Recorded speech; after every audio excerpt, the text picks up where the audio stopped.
Chapter 286. Taking advantage of the moment when the tree demon was immobilized by the body-securing talisman, Li Mu stretched out his hand. A chain appeared in his hand and he tied it to the tree. After the tree in front of him was bound by the chain, it gradually transformed into a skinny old man with a chain around his neck. This was a torture tool specially made by the imperial court. It was used to capture demons and spirits, and it was always successful. The cultivation of the demons and spirits that were locked up would also be sealed. This fifth realm tree demon was now just an ordinary old man. Fortunately, he was heavily injured and probably had not even recovered 30% of his strength. Otherwise, even though Li Mu was not afraid of him in a head-on battle, it was almost impossible to capture him alive.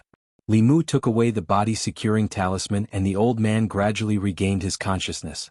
Feeling the cold chain around his neck and the sealed mana in his body, his expression changed drastically. He wanted to escape but was gently pulled back by Li Mu. Li Mu looked at the old man and asked the question he was most concerned about: "Where did Suhi go?" The old man glanced at Li Mu but did not speak. Li Mu took out a fulu and waved it in front of the old man. He asked, "Do you know what this is?" The old man looked at the purple heaven thunder talisman in his hand and could not help but swallow his saliva. Li Mu asked, "Guess how many bolts of lightning can you withstand now?" The old man lowered his head and his face was extremely pale. Li Mu kept the purple heaven thunder talisman and took out a few more. He said, "Other than the purple heaven thunder talisman, I have a few more good things here. This is a sword talisman. It will destroy your demon body with one strike and your demon soul with the second strike. This sword is a heaven-grade divine weapon. It will not be a waste for you to die under this sword." The old man trembled and hurriedly said, "They escaped. The female ghost and the female corpse escaped." Li Mu was able to sense the emotions of this tree demon, so the possibility of him lying was not high. This made Li Mu feel a little relieved. If something really happened to Suhi in the hands of this old demon, then even if he chopped him into pieces and burned him as firewood, it would still not be enough to appease the hatred in his heart. Li Mu's face was calm as he looked at the old man and said, "Speak, what happened at the Bay of Clear Water? If there is even half a lie, don't blame me for chopping you into pieces and burning you for firewood." The tree demon's life was in the hands of others, so he didn't dare to hide anything. He recounted everything that had happened in the Bay of Clear Water. He had been ordered by Cui Ming to come to North County to look for Madame Chu and Su He. He had searched the entire Xianxia County with his ghost-seeking technique, but he couldn't find Madame Chu. Instead, he found Su He, who had just come out of seclusion. One demon and one ghost, a great battle broke out at that time. He had been in the 5th level for a long time, and Suhi's cultivation was not as profound as his. However, their battle later on shattered the cliff, causing the Bay of Clear Water to stop flowing, releasing the female corpse from the bottom of the water. At first, the female corpse attacked Suhi, but soon the two came to an agreement and began to attack the tree demon. The tree demon was fighting 1 against 2, so he wasn't strong enough. He used a secret technique to heavily injure them, forcing Suhi and the female corpse to retreat. However, he was also heavily injured and could only recuperate in the Bay of Clear Water. Until he met Li Mu. Li Mu looked at him coldly and asked, "Did Cui Ming send you?" The old man lowered his head, neither admitting nor denying. Li Mu fixed him in place again and sent him into the flask space. The flask space was a small space created by experts above the level of transcendence. It was attached to the real world and could be used to store things and hide people. In ancient times, some almighty experts would even create a spacious space for themselves to live in. Li Mu's ring had a very small space, equivalent to a small house, but it was enough to store the tree demon. The most important thing now was to find Suhi. Although the tree demon was here and Suhi was no longer needed to provide a witness, she was injured by the tree demon and the female corpse was spying on her. Li Mu was still worried about her safety. However, the north region was so big and there were no clues. Where should he go to find her? After thinking for a while, he decided to go to the county office and ask. If there was no news from the county office, then he would go to the county office. With a heavy heart, Li Mu walked out of the Bay of Clear Water. At a certain moment he sensed something and looked to the side. In the next moment he flew into a dense forest on the left. "Save me." In the forest, a girl was carrying a bamboo basket with some freshly picked mushrooms. At this moment, the girl was being forced into a corner by several gray wolves. Her face was filled with panic. A gray wolf grinned, revealing its white teeth, and pounced at the girl. The bamboo basket in the girl's hand fell. She curled up into a ball and closed her eyes in despair. However, after waiting for a long time, nothing terrible happened to her. She carefully opened her eyes and saw a figure standing in front of her. The gray wolves were lying motionless on the ground. They were clearly dead. Seeing this scene, the girl was stunned for a moment. She quickly got up from the ground and said, "Thank you for saving my life, young master. It was just a few wild wolves. Li Mu could kill them with a wave of his hand." He bent down and helped the girl pick up the mushrooms on the ground. He put them into the basket and handed it back to her. "Are you okay?" The girl shook her head and said, "I'm fine." She took a step forward and was about to take the basket when her foot suddenly twisted and she almost fell. Li Mu quickly reached out to support her. When he approached the girl, he smelled a faint fragrance on her body. He could not help but sniff a few more times. The girl noticed Li Mu's actions and blushed. Li Mu coughed and asked, "Are you injured?" The girl looked down and a trace of pain appeared on her face. "I think I twisted my ankle." Li Mu thought for a moment and said, "I'm a cultivator. If you don't mind, I can treat you." The girl said, "My life was saved by young master. How would I dare to mind? I'll leave my injury to young master. I'm sorry for offending you." Li Mu bent down. His hand glowed with golden light as he gently held the girl's slender ankle.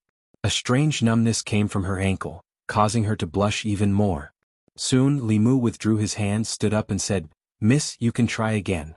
The girl nodded and tried to walk a few steps.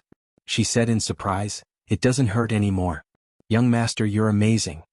Li Mu smiled and said, "This mountain is not safe. Where is your home? I'll send you back." The girl said, "My home is in the village at the foot of the mountain. I'll have to trouble young master." Li Mu smiled again and said, "It's no trouble. Let's go." The girl carried the basket and walked side by side with Li Mu. She curiously asked, "Young master, are you a cultivator? I heard that our northern county has a Fulu school. The cultivators there are all very powerful. Are you a disciple of the Fulu school?" Li Mu shook his head and said, "I'm only a mountain cultivator. I don't have the qualifications to be a disciple of the Fulu school." The girl smiled and said, "Young master, you're too humble. You're so skilled to be able to kill those hungry wolves so easily and heal my injuries. Young master, you must not be an ordinary cultivator." Li Mu waved his hand and said, "Just a few hungry wolves.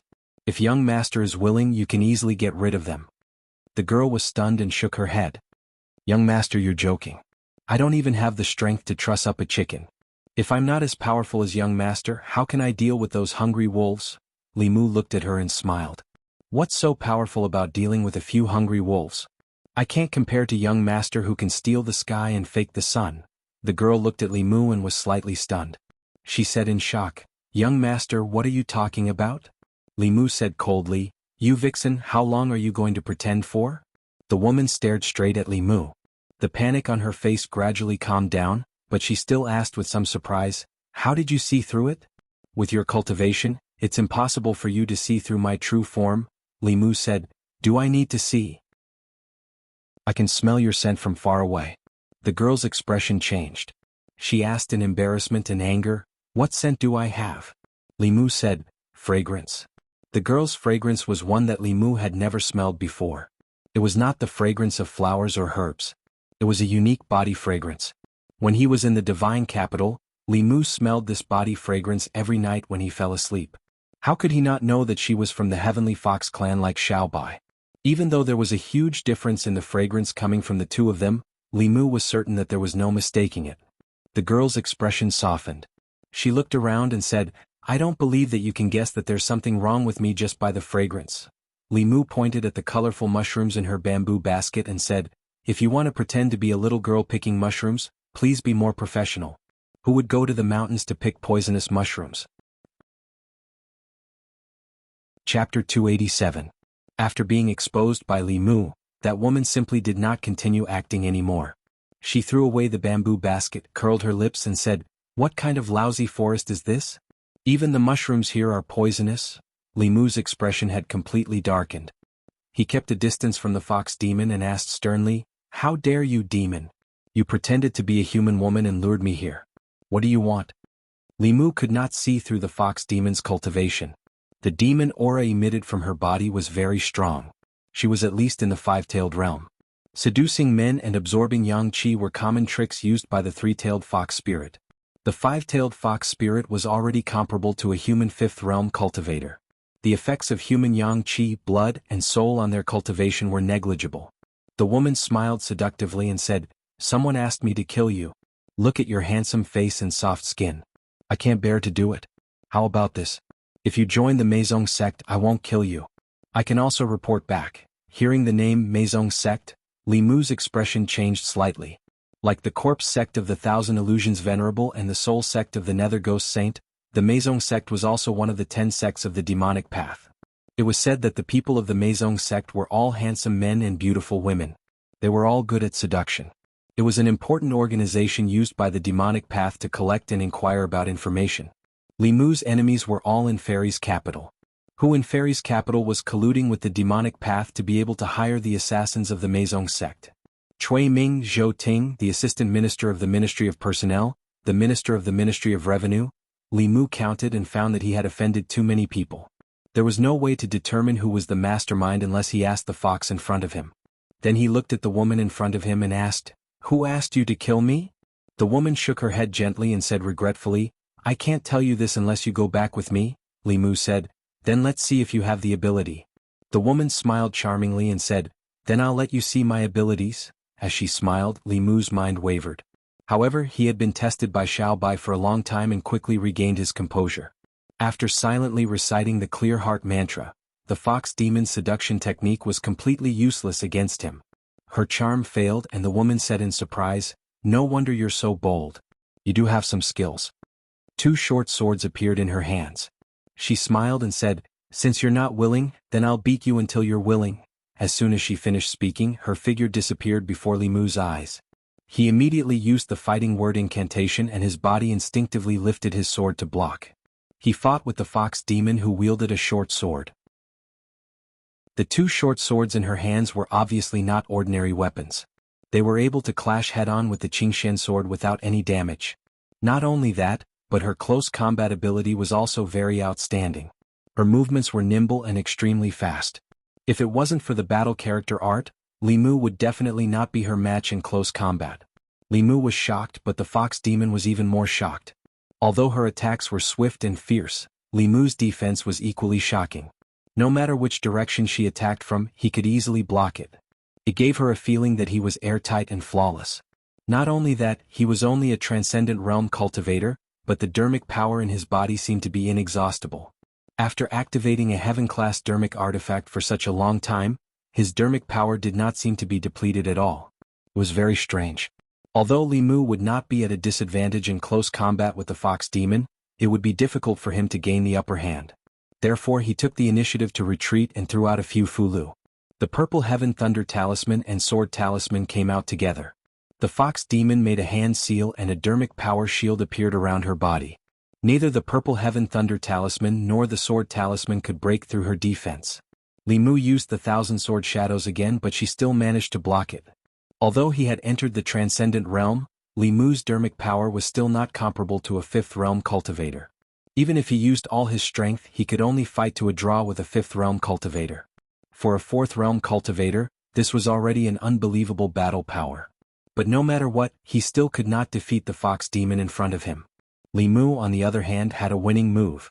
He still had a heaven-grade talisman that could summon a golden armored soldier that could easily suppress this demon.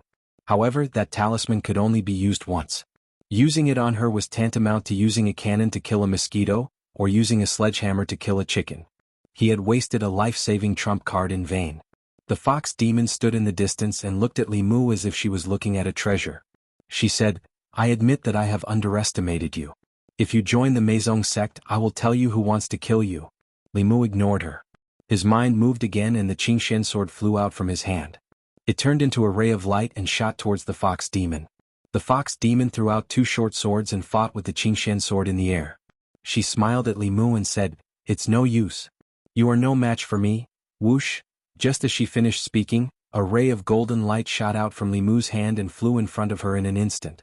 The golden light turned into a golden rope, and before the fox demon had time to react, it tied her up tightly. The moment she was tied up by the rope, the fox demon could no longer use her dermic power. Clang! Without the control of their master, the 2 short swords fell from the air and landed on the ground with a crisp sound. The fox demon's expression changed. She struggled a few times but found that the rope was getting tighter and tighter. She felt pain and stopped struggling immediately. Li Mu kept the Qingxian sword and clapped his hands. He walked over from afar and said, "Stop struggling. This is the immortal binding rope. You are a five-tailed fox demon. You will not be able to break free. The more you struggle, the tighter it will be." The fox demon glared at Li Mu and said, "How can you be a hero when you ambush me in the dark?" Li Mu shook his head and said, "I did not say that I am a hero." The Empress had not given him this thing to be a hero in the first place. Although the speed of this immortal binding lock was fast, it was very easy to dodge when it was used to bind someone head-on. It would only be effective when it caught the enemy off guard. This fox was still not cautious enough. Li Mu walked in front of her and said, "Tell me who sent you to kill me?" The woman looked at him coldly and said, "You better let me go right now." Li Mu made a series of hand seals, and the rope around her body drew closer and closer. She didn't know if the rope was intentional or not, but it wrapped around her chest. As it tightened, the originally magnificent rope was quickly twisted out of shape. The woman's face showed a trace of pain. She looked at Li Mu with even more anger. Li Mu stood in front of her and felt a little awkward. There was something wrong with the position of the rope. When the rope was tightened, it would act on her body and deform a certain part of her body. It made her look like a pervert with some kind of evil taste. Li Mu loosened the rope a little. He thought for a while and picked up a rattan from the ground. He pointed at the woman with the rattan and said, "Are you going to tell me or not? If not, I will whip you." The woman gritted her teeth and said, "Don't you dare." Whoosh. Li Mu used the rattan as a whip and whipped her. He said expressionlessly, "Tell me." The woman had lost her composure. She was ashamed and angry. She said loudly, "I will definitely kill you." Whoosh, whoosh, whoosh. Li Mu whipped her a few more times. The more he whipped her, the easier it became. He could even feel the joy of the Empress. Although this fox demon was not bad-looking, she wanted to take his life. There was no such thing as being protective of the fairer sex. Li Mu wanted to know who was behind her and then returned to Shindu to take his life. This was truly colluding with the demon sect. In the Great Zhou, it was a serious crime that could lead to the extermination of an entire family. The woman's face was full of shame and anger. The rattan was imbued with mana. When it hit her body, it hurt.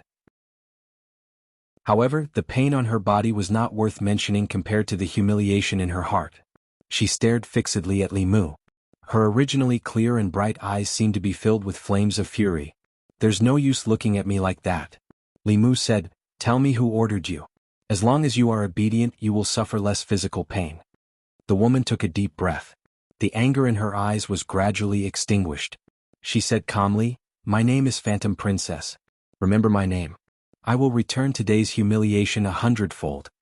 With that, she grabbed a piece of jade hanging from her waist and crushed it. In the next moment, her figure disappeared before Li Mu's eyes. The immortal binding lock lost its target and shrunk rapidly. Finally, it shrunk into a ball and fell to the ground. A spatial Dharma treasure. Li Mu was shocked to see the fox demon escape before his eyes. He did not expect the fox demon to have such a Dharma treasure. Just like the flask Dharma treasure, this spatial Dharma treasure had the ability to teleport. It could only be made by a 7th realm cultivator. It could teleport someone thousands of miles away. Li Mu searched the surroundings for a long time but could not find the fox demon's aura. In the end, he could only walk back. He picked up the 2 short swords that she did not have time to retrieve and put them into his ring. Then he flew in the direction of the county. Chapter 288. Jianghu County. 100,000 Mountains. In a hidden palace in the mountain, after a spatial ripple, Phantom Princess's figure appeared out of thin air. A few figures sitting cross-legged in the palace slowly opened their eyes. A stooped old man asked, "Who actually forced you to use a teleportation talisman?" "Lord Heavenly Lord also refined one of this talisman. Could it be that you encountered a 6th realm cultivator?" A despicable human cultivator. Phantom Princess's beautiful face was filled with anger. "How dare he do this to me?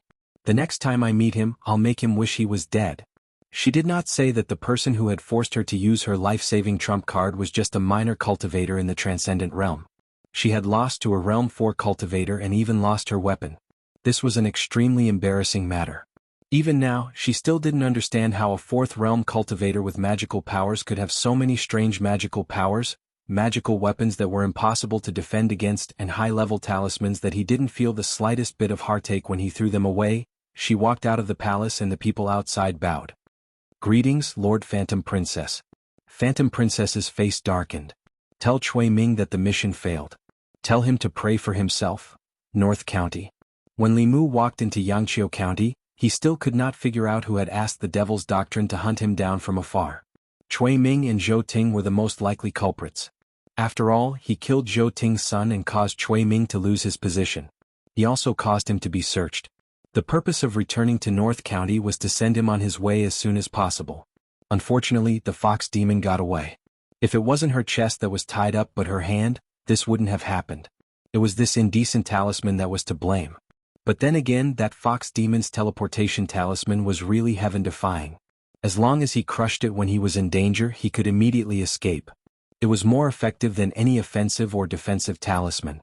When he returned to the fairy's capital this time, he had to ask His Majesty indirectly if he could get one for himself. What made him helpless was that he already had a lot of enemies. Now there was another level 5 fox demon. The heavenly fox race was very stubborn about revenge. For a gentleman, 10 years wasn't too late. For a fox, 100 years wasn't too long. Not only were they vengeful, but they were also very patient. In order to take revenge, they could suffer hardships that ordinary people could not. They could endure pain that ordinary people could not endure. Often, fox demons would go undercover by their enemy's side in order to take revenge. They would follow them for decades just to find an opportunity to take revenge. One could only be a thief for 1,000 days but not a thief for 1,000 days. If he had the chance to see her again, he was afraid that he would ruthlessly destroy her and eliminate her completely. After returning home, Lu Hanyan stood in the courtyard and asked, "Where did you go?" Lu Hanyan already knew of Su He's existence. Li Mu didn't hide it and said, "I went to find Miss Su. This time, I'm going back to the northern county to bring her back to the divine capital to testify and let the imperial court punish Prince Chui Ming." Lu Hanyan glanced at him and said, "So you didn't come to see me in Wanwan?" Li Mu looked at Xiaobai and said, "Xiaobai, help me testify. Did we go to White Cloud Mountain to find them as soon as we arrived in the northern county?" Xiaobai ran over and nodded seriously. She said, "As soon as we came back, we went to find Sister Lu in Wanwan." After she finished speaking, she seemed to have noticed something and sniffed. Then she glanced at Li Mu and silently lowered her head. Lu Hanyan explained, but Li Mu found that ever since he came back, Xiaobai had been acting very strange. She seemed a bit disappointed and would occasionally glance at him. When Li Mu noticed this, she quickly lowered her head. After dinner, Li Mu came to her room and asked, "What happened?" Xiaobai lowered her head and said, "Benefactor, you have another little vixen by your side. Don't you like me anymore?" Li Mu was stunned for a while before he understood what she meant. He didn't expect Xiaobai's perception to be so sharp. She even knew that Li Mu had come into contact with another vixen. Just now, besides fighting, Li Mu had helped her up when she fell. In order to test her, he had deliberately touched her fox feet. Li Mu didn't mention this matter. Lu Hanyan and Wanwan didn't know, but Xiaobai sensed it. He smiled and explained, "There's no other vixen. When I came back, I fought with a vixen who wanted to kill me. It wasn't easy to catch her, but she ran away." He patted Xiaobai's head and said, "Don't worry, I can only have you by my side." After hearing this, Xiaobai's face lit up with joy again. Then she was a little worried and asked, "Is that vixen powerful? Are you hurt?" Li Mu nodded and said, "She's very powerful. She's a 5-tailed vixen. She should also be a descendant of the celestial fox. I don't know if she will come to me for revenge in the future." Xiaobai said firmly, "I will work hard to cultivate and become powerful as soon as possible.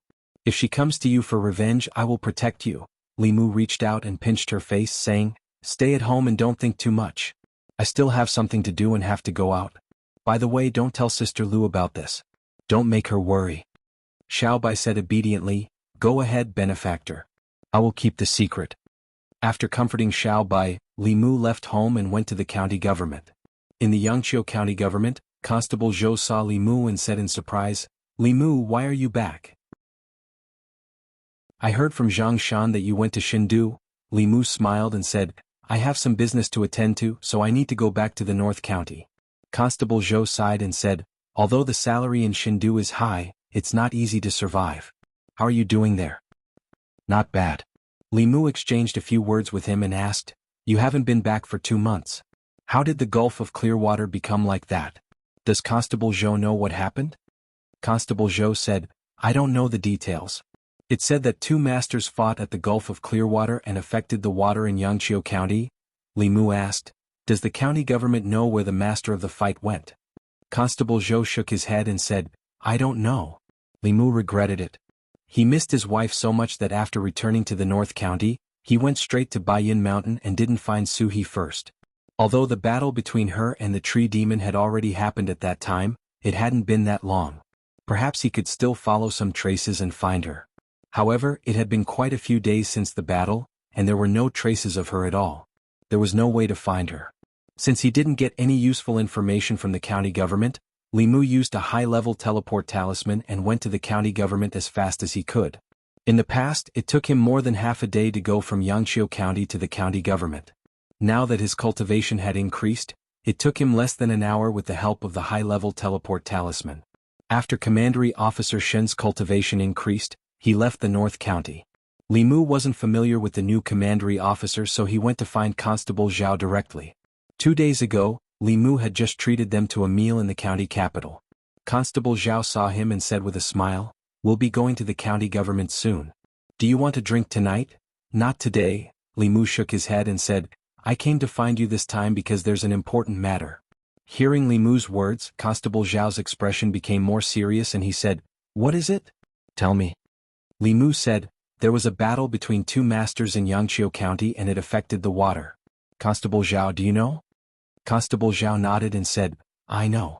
I personally handled this matter.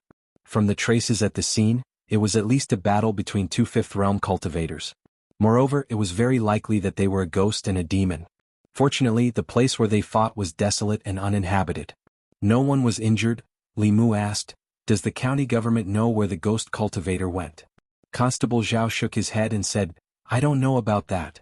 Li Mu looked disappointed. At this moment, Constable Zhao continued, "However, a strange thing happened in Yu County these 2 days. Could it be related to this?" Li Mu immediately asked, "What strange thing?"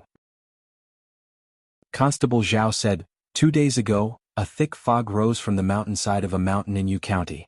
When the people entered the fog, they couldn't see their fingers in front of them. No matter how they walked, they would eventually come out of the fog. The initial suspicion was that a ghost was causing trouble, but the ghost didn't hurt anyone. The local government investigated and the county government's cultivators couldn't enter the fog. Yu County just reported it and the county government hasn't had time to deal with it yet. Li Mu couldn't let go of anything that could be related to Su He. He thought for a moment and said, "Which mountain in Yu County? I'll go take a look." Chapter 289. North Region. Yu County. A nameless mountain. This mountain had no name since ancient times. The people in the villages at the foot of the mountain made a living by gathering firewood and hunting. 3 days ago in one night, a thick fog suddenly appeared on the mountainside. The fog was a vast expanse of white. After walking into the fog, it was difficult to see anything. It was so dark that one couldn't even see their fingers if they stretched out their hand. Not too long after the commoners walked into the fog, they would walk out of it again. It was as if they were walking around in circles. The cultivators from the county yamen who entered the fog also met the same fate as the commoners.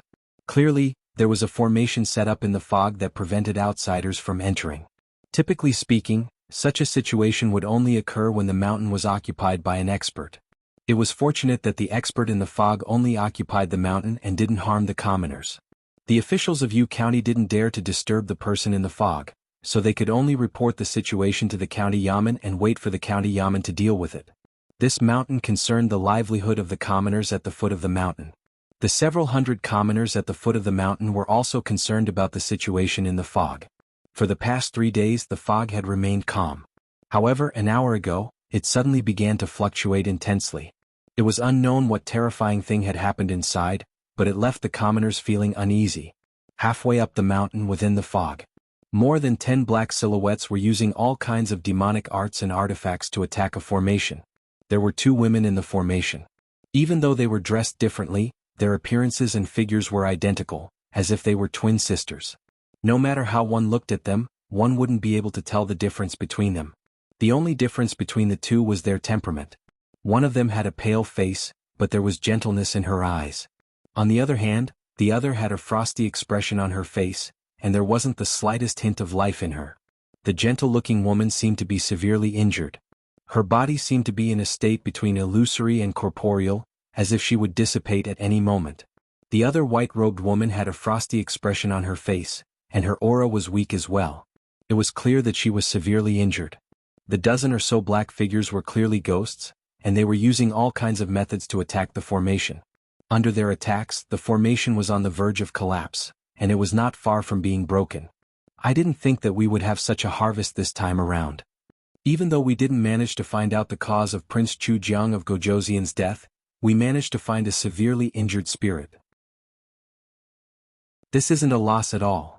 If we can absorb her soul energy, we'll be able to take a step closer to the Spectre realm. There's also a flying stiff. If we capture it and sell it to the corpse sect, we'll definitely be able to exchange it for a lot of good stuff. When the time comes, we'll split it equally.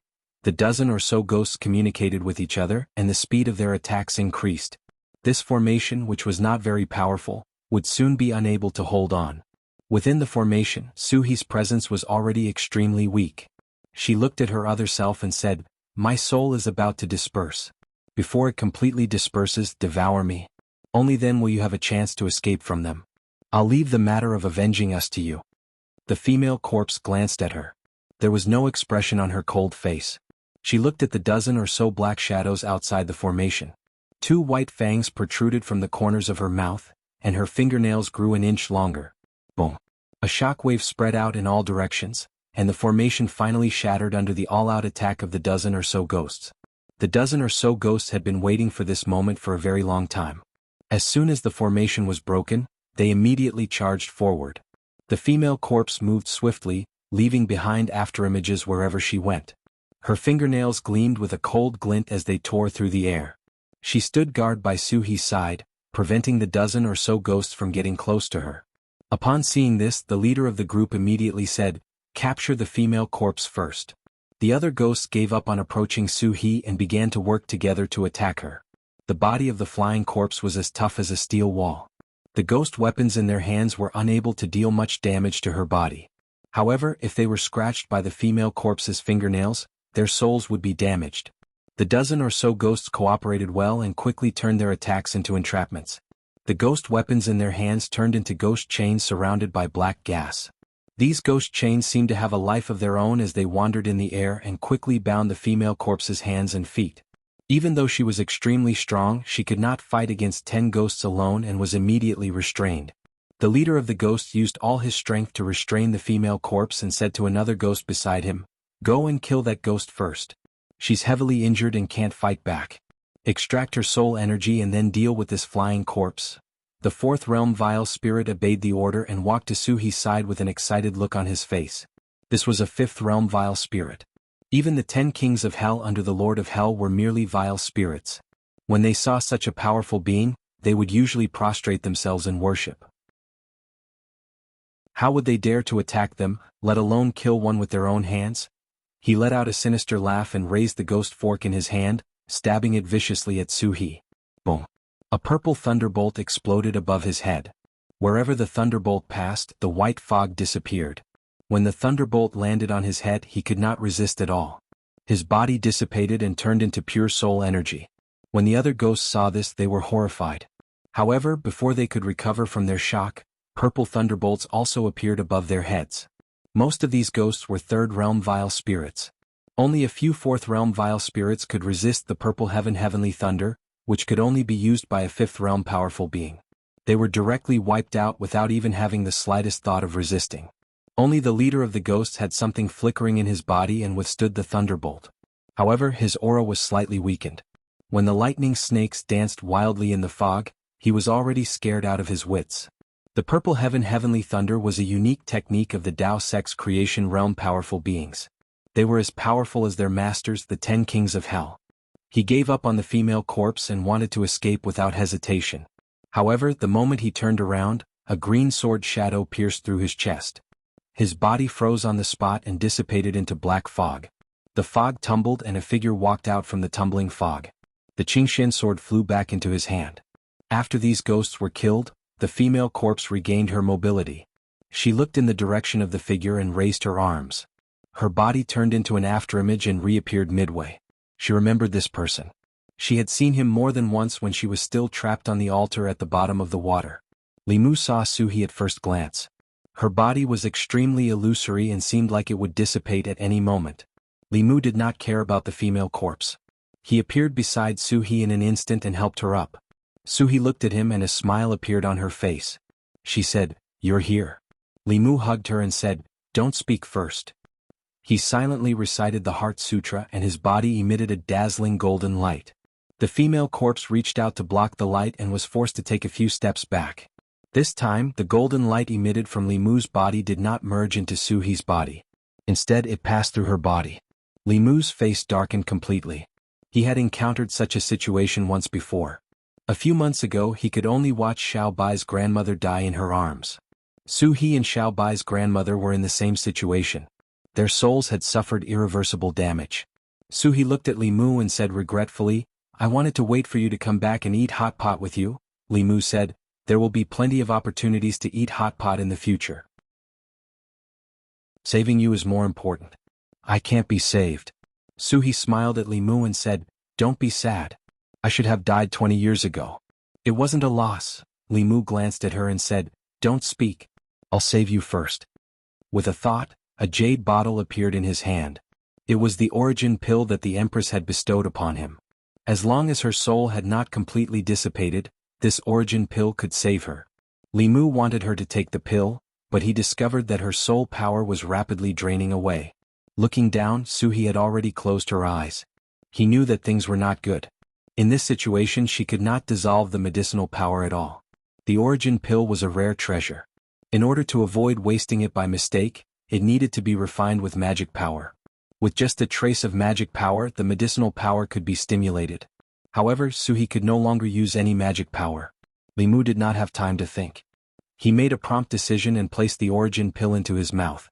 Then he bent down and kissed Su-He's lips. Li Mu used a trace of magic power to dissolve the pill and then transferred all of its medicinal power into Su-He's body. Time seemed to stop for a moment. Su-He's body emitted a strange aura. The soul power that she had just lost began to rapidly return to her body. Not only that, but the remaining soul power of the ghost that Li Mu had killed was also absorbed into her body. Su-He still did not wake up. This was because her injuries were too severe. Her soul had almost dissipated. The medicinal power of the origin pill would slowly restore her soul. This required a process. In Li Mu's arms, Su-He's soul had already solidified. The origin pill truly lived up to its name. He let out a long sigh and looked up at the sky. He sincerely said, "Praise Her Majesty." If the Empress had not given him the origin pill, he would have lost Su-He today. He would have watched her die in his arms. This would be the regret of his life. After returning to the divine capital, he decided to treat the Empress better. Otherwise he would feel guilty. Sensing another aura beside him, Li Mu remembered that the female corpse was still here. He looked over. The female corpse that looked exactly like Su-He was also looking at Li Mu. Her face was calm and expressionless. After glancing at Su-He, she did not say a word and disappeared into the thick fog. Li Mu did not stop her. He had some doubts about the relationship between the female corpse and Su-He. Logically speaking, the two of them were natural enemies. One had a soul while the other had a body. They would definitely want to devour each other to complete themselves. However, it was clear that if it had not been for the female corpse's protection, Su-He would have died in the hands of those ghosts. Could it be that the corpse's self-born intelligence also knew the principle of born from the same root? There is no need to kill each other so quickly? Perhaps she thought that they were of the same root and did not want to kill each other. No matter the reason, she protected Su-He and changed Li Mu's attitude towards her. If not for this, Li Mu would have eliminated her completely and erased her intelligence so that she would not threaten Su-He in the future. Li Mu looked in the direction that the female corpse disappeared and said, "I will let you go today. I hope that you will cultivate the right path in the future and not harm the world. Otherwise, I will kill you personally." Low-level zombies relied on their instincts to cultivate by sucking people's blood. Flying zombies already had intelligence and could absorb moonlight, yin chi, spiritual chi, and other forces to cultivate. They did not need to suck human blood. She was born from spiritual chi and did not have the filthy corpse chi on her. She was different from the zombies that were born from filthy chi. Using human blood to cultivate was not good for her. She knew this better than Li Mu. After the female corpse left, she used the skill of calling the wind to disperse the white fog on the mountain. Then she carried Su He, hid herself and left with the wind. At the foot of the mountain, the people looked up and saw that the fog that had lingered for several days had dispersed. They could not help but shout in joy. The fog is gone. The ghost fog is finally gone. We can finally go up the mountain to chop wood and hunt. Let's not rush. Let's report to the government office first and see what they say.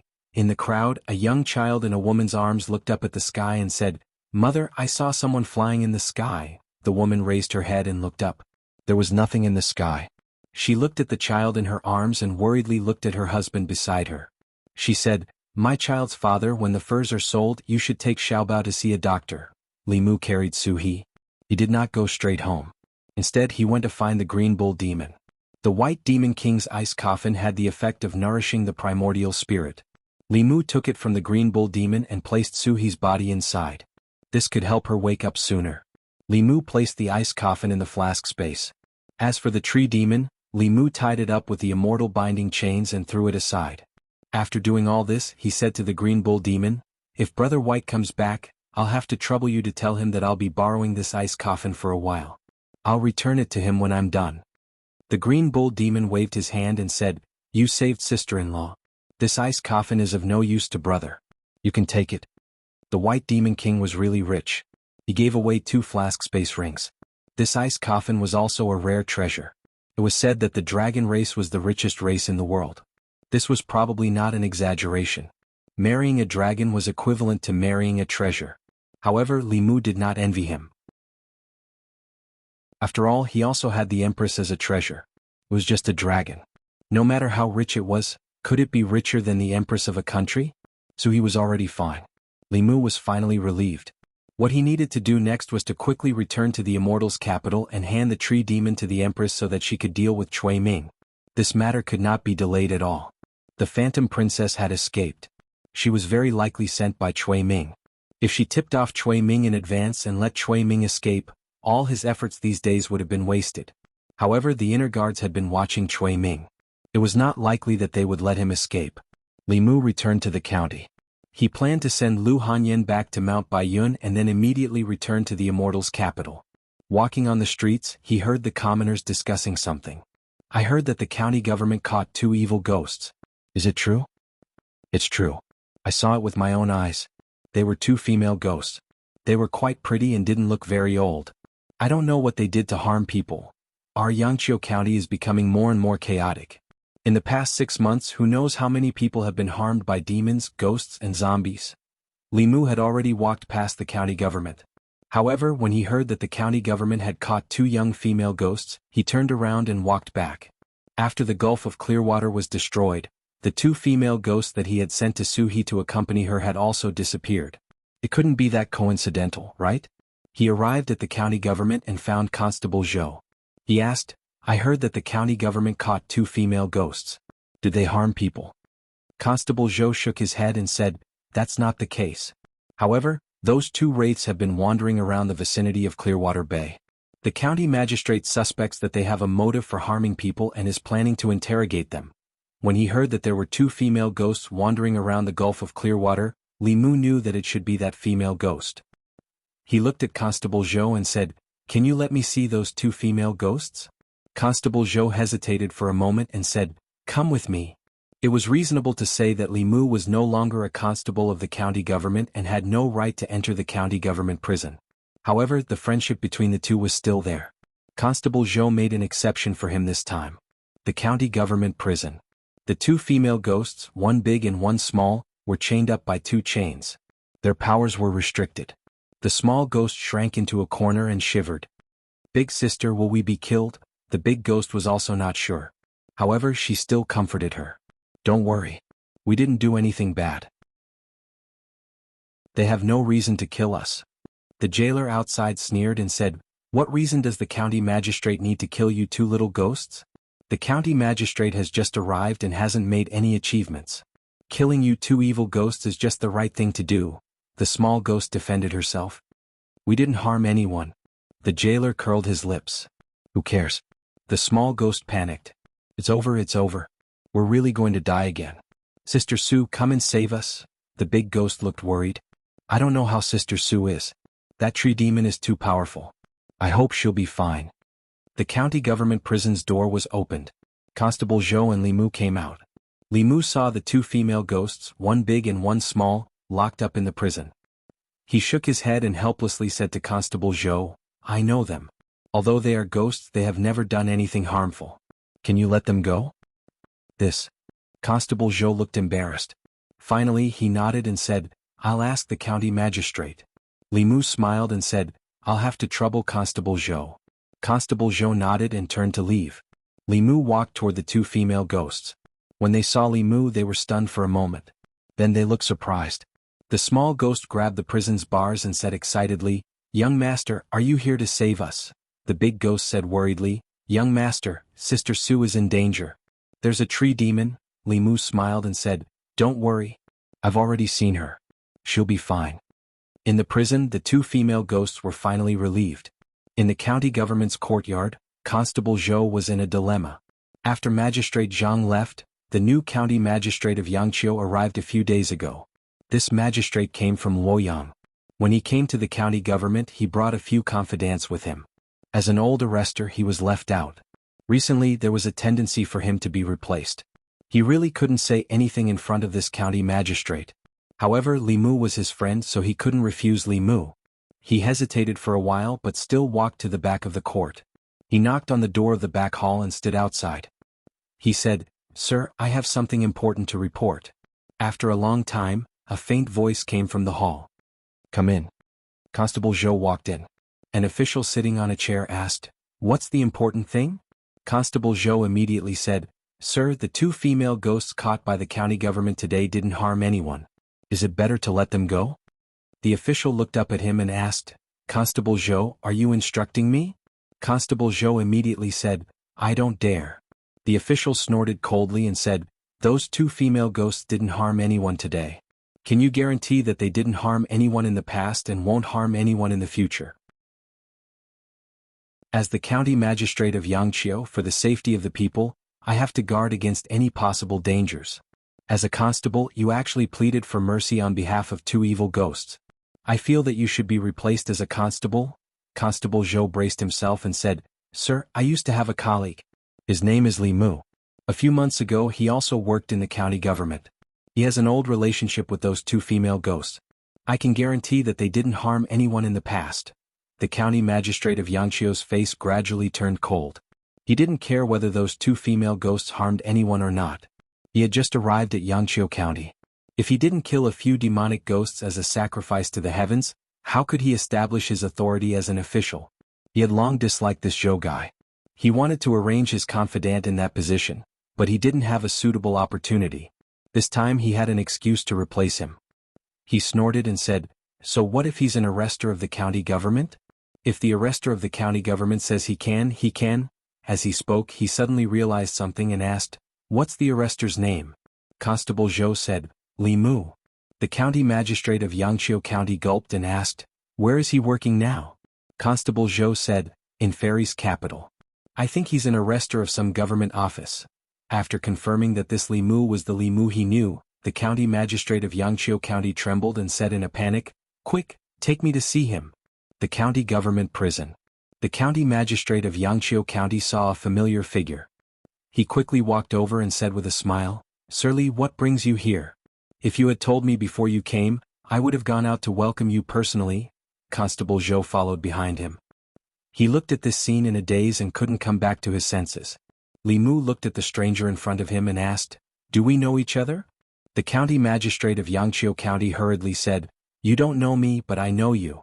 I used to be in charge of the Ministry of Justice. I just came to Yangqiu County a few days ago. I met Sir Li at the Ministry of Justice a few days ago. Li Mu had been to the Ministry of Justice a few days ago, but he didn't remember that there was such a person in charge there. After Yangqiu County magistrate finished speaking, he pointed at the door of the prison cell and said angrily, Hurry up and release these two girls. How can the constables of the county yamen do things? How can they catch ghosts without distinguishing between right and wrong? What have I taught you all? No matter if it's to catch people, ghosts or demons, you must have evidence. Each and every one of you has turned a deaf ear to my words. He reprimanded angrily, but when he looked at Li Mu, a smile appeared on his face. He said guiltily, Sir Li, it's all my fault for not being strict enough and arresting your friends. Please, Sir Li, don't blame me. Chapter 290. Li Mu looked at the county magistrate, who was extremely nervous, and comforted him. Sir, don't be nervous. You've caught the wrong people. Just release them. Relax, it'll be fine. Yes, yes, yes. The county magistrate repeatedly agreed. He bowed to the 2 female ghosts who had been released and said, the county government didn't investigate properly and caught the wrong 2. I apologize to the 2 ladies here. The 2 female ghosts, 1 adult and 1 child, had never seen such a scene. They were so nervous that they couldn't even speak. Li Mu saluted the county magistrate and said, since it's a misunderstanding, can I take my 2 friends and leave? The county magistrate immediately extended his hand. Sir Li, please. When he walked out of the prison, he probed again. Sir Li, you don't blame me, do you? Li Mu smiled and asked, do I look like such a petty person? The county magistrate's expression changed and he immediately said, that's not what I meant. Please forgive me, Sir Li. I'm just kidding. Li Mu smiled and said, Xianxia County is my hometown. I'll come back to visit often. You're the parent official here. You must govern Xianxia County well, the county magistrate promised. Don't worry, Sir Li. I'll do my best. Li Mu looked at Constable Zhou and said, I'll have to trouble Constable Zhou. Constable Zhou immediately said, I wouldn't dare, I wouldn't dare. Li Mu smiled at him and said, I came back this time because I have something important to do. I have to report back to Fairy's capital immediately. The next time I return to Xianxia County, I'll find you for a drink. Constable Zhou's expression changed. With his experience, how could he not understand that Li Mu's words in front of the county magistrate had a deeper meaning? Although he still didn't know why the county magistrate was so afraid of Li Mu with Li Mu's words, although he couldn't do whatever he wanted in the county government, at least the county magistrate wouldn't dare to touch him easily. Li Mu and the 2 female ghosts bid farewell to Constable Zhou and left the county government. County Magistrate Yang Qiu wiped the sweat off his forehead and realized that his back was drenched in cold sweat. Constable Zhou looked at him and asked, Sir Li Mu, Yangqiu County Magistrate swallowed his saliva and said, he's actually from Yangqiu County. He had only been in Yangqiu County for a few days. Before that, he had been working in the Ministry of Justice. He knew everything Li Mu had done in Xindu. He had pointed at the doctor's nose and scolded him in the Ministry of Justice. He had chased and beaten up the children of influential families on the street. After that, he had swaggered out of the Ministry of Justice. He had seen all these with his own eyes. He had scolded hundreds of officials in the imperial court and fought with the deputy director of Dongxin County. In addition, he had caused Zhou Chu to be punished by heaven. After that, the Zhou family didn't even fart. If such a person held a grudge against him, he didn't even dare to think about the possibility. After a while, Yangqiu County Magistrate Yang Qiu took a deep breath and patted Constable Zhou's shoulder, saying, do a good job. I have faith in you. After walking out of the county government, Li Mu turned to look at the 2 female ghosts and said, Sister Su is still in a deep sleep. It should take some time for her to wake up. You 2, do you want to find a cave to cultivate or follow me and wait for her to wake up? The 2 girls said almost at the same time without hesitation, follow you. They had already experienced the fate of 2 lonely souls drifting about in the outside world. They were either devoured and enslaved by stronger ghosts or captured by the government. The days in Clearwater Bay were the most comfortable and peaceful days in their 2 lives. Following Sister Su, not only did they not have to worry about being bullied, but they could also receive guidance and cultivation. This was something that the 2 lonely ghosts could not even dream of. The 2 female ghosts made a decision. Li Mu threw them a few pieces of spiritual jade and let them cultivate in the flask heaven space. They also took care of the tree demon. Only then did he return home. Tonight was the last night he would spend with Lu Hanyan. In the next 2 months he had to prepare for the imperial examination. The imperial examination policy was originally set by him, so he knew better than anyone how to take the examination. After the imperial examination he would be busy for some time. In this way, the next time he returned to Beijing would be at least 3 or even 4 months later. This meant that he could accompany them for a period of time like this. If it was just meeting and dual cultivating for a night, he could come back at any time as long as he asked for leave from the Empress. However, Lu Hanyan also had to go into seclusion for a period of time when she returned to Mount Baiyin this time. She had to master some of the divine powers and spells that she had just learned.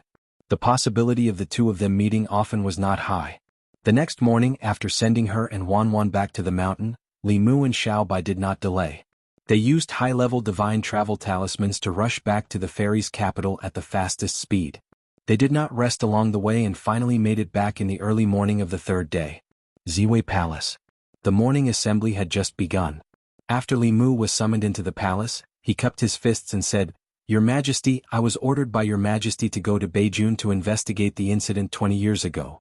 When Princess Yunyang's son-in-law, Cui Ming, killed a woman from Yangqiu County, he was ambushed by a fifth-realm demon. I used the Dharma treasure Your Majesty gave me to capture this demon and found out that it was sent by Cui Ming to find that woman's soul to silence her." As soon as Li Mu finished speaking, all the officials were shocked. The previous incident had already caused Cui Ming to lose his position. Unexpectedly, Li Mu did not plan to let him go. It was obvious that his goal was to kill Cui Ming. In order to protect himself, Princess Consort Cui did not hesitate to send a demon to assassinate Li Mu. However, he did not expect that Li Mu had a treasure from His Majesty. Not only did he fail to assassinate him, but he was also captured by Li Mu and betrayed him. The Assistant Minister of the Ministry of Personnel stood up and said, "Your Majesty, this is only Censor Li's side of the story. The truth has yet to be verified." Li Mu's mind moved, and the trussed-up tree demon appeared in the palace. He said calmly, "I brought this demon here. Your Majesty, you will know if I am slandering Cui Ming by searching its soul. As long as it was not treason or rebellion, one could not search the soul of an official in the imperial court. However, for non-officials of the Great Zhou, especially demons and ghosts, there was no such restriction. If one wanted to find out the truth, searching the soul was the simplest and most convenient method. The minister stood up and said, "Your Majesty, I am willing to search the soul of this demon." Shangguanli looked back and said, "I will have to trouble you, minister." Although Cui Ming was from the old party and the minister was from the new party, the minister was from the Zhou family. Li Mu and the Zhou family had a death feud. Now Cui Ming was no longer of any use in the imperial court. The minister did not need to help Li Mu lie to get rid of him, and he would not help Li Mu. It was most suitable for him to step forward. Shangshu Ling stepped forward and placed his hand on the tree demon's forehead. He closed his eyes and said slowly, "This demon is indeed Cui Ming's subordinate. It was ordered by Cui Ming to go to Yangqiu County to silence him." Hearing this, the officials had an idea. Princess Consort Cui had already used the golden medallion to avoid death once. If this case was confirmed, it would be enough to make him lose his life.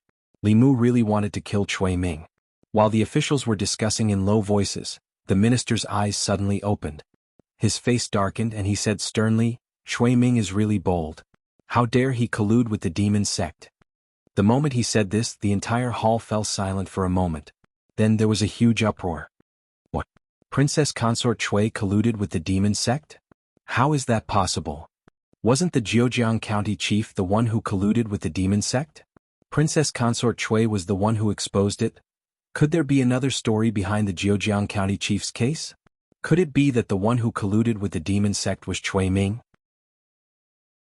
He first colluded with the demon sect and then joined forces with the demon sect to frame the Jianghu County chief?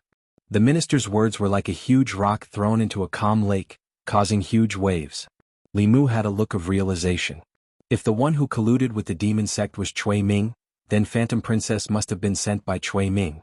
If Cui Ming had colluded with the demon sect, he could have worked with the demon sect more than 10 years ago to frame the Jianghu County chief for a promotion. Why would the demon sect help Cui Ming? Perhaps Cui Ming didn't collude with the demon sect. He was originally a member of the demon sect. Li Mu thought of Phantom Princess. She and Cui Ming had something in common.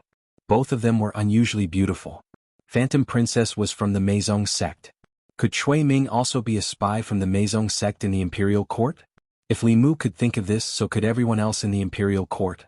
The minister had finished searching the soul of the tree demon. He said with a murderous tone, "Your Majesty, from this demon's memory, I found out that Cui Ming is a member of the demon sect. He is also a spy from the Meizong sect. More than 10 years ago, the case of the Jianghu County chief colluding with the demon sect was also framed by Cui Ming and the demon sect. Preposterous. How dare he? A spy from the demon sect. He actually has a high position in the imperial court and has been hiding by our side for so many years." At this moment, an old man stood out and said, "Your Majesty, this is a serious matter. Can you let me search the demon's soul again to confirm it?" Shangguanli heard the Empress's telepathic message and nodded. "I'll have to trouble you, minister." All the officials looked at the old man. The minister was very experienced. He was an old official from the previous emperor's era. He was neither a friend nor a foe and was deeply loved by the people. He was also a sixth realm powerhouse. Both the new and old parties respected him very much. The old man slowly walked forward and pressed his skinny right hand on the demon's head. After a while, he slowly opened his eyes and said solemnly, "Your Majesty, the minister is right. Chui Ming is a guardian of the Meizong sect." The case of the Zhejiang county chief was framed by Chui Ming and the demon sect. Chapter 291. If what Zhou Jing said was true, there was still a slight possibility that the head of the Secretariat would use this opportunity to suppress the old faction of the royal family.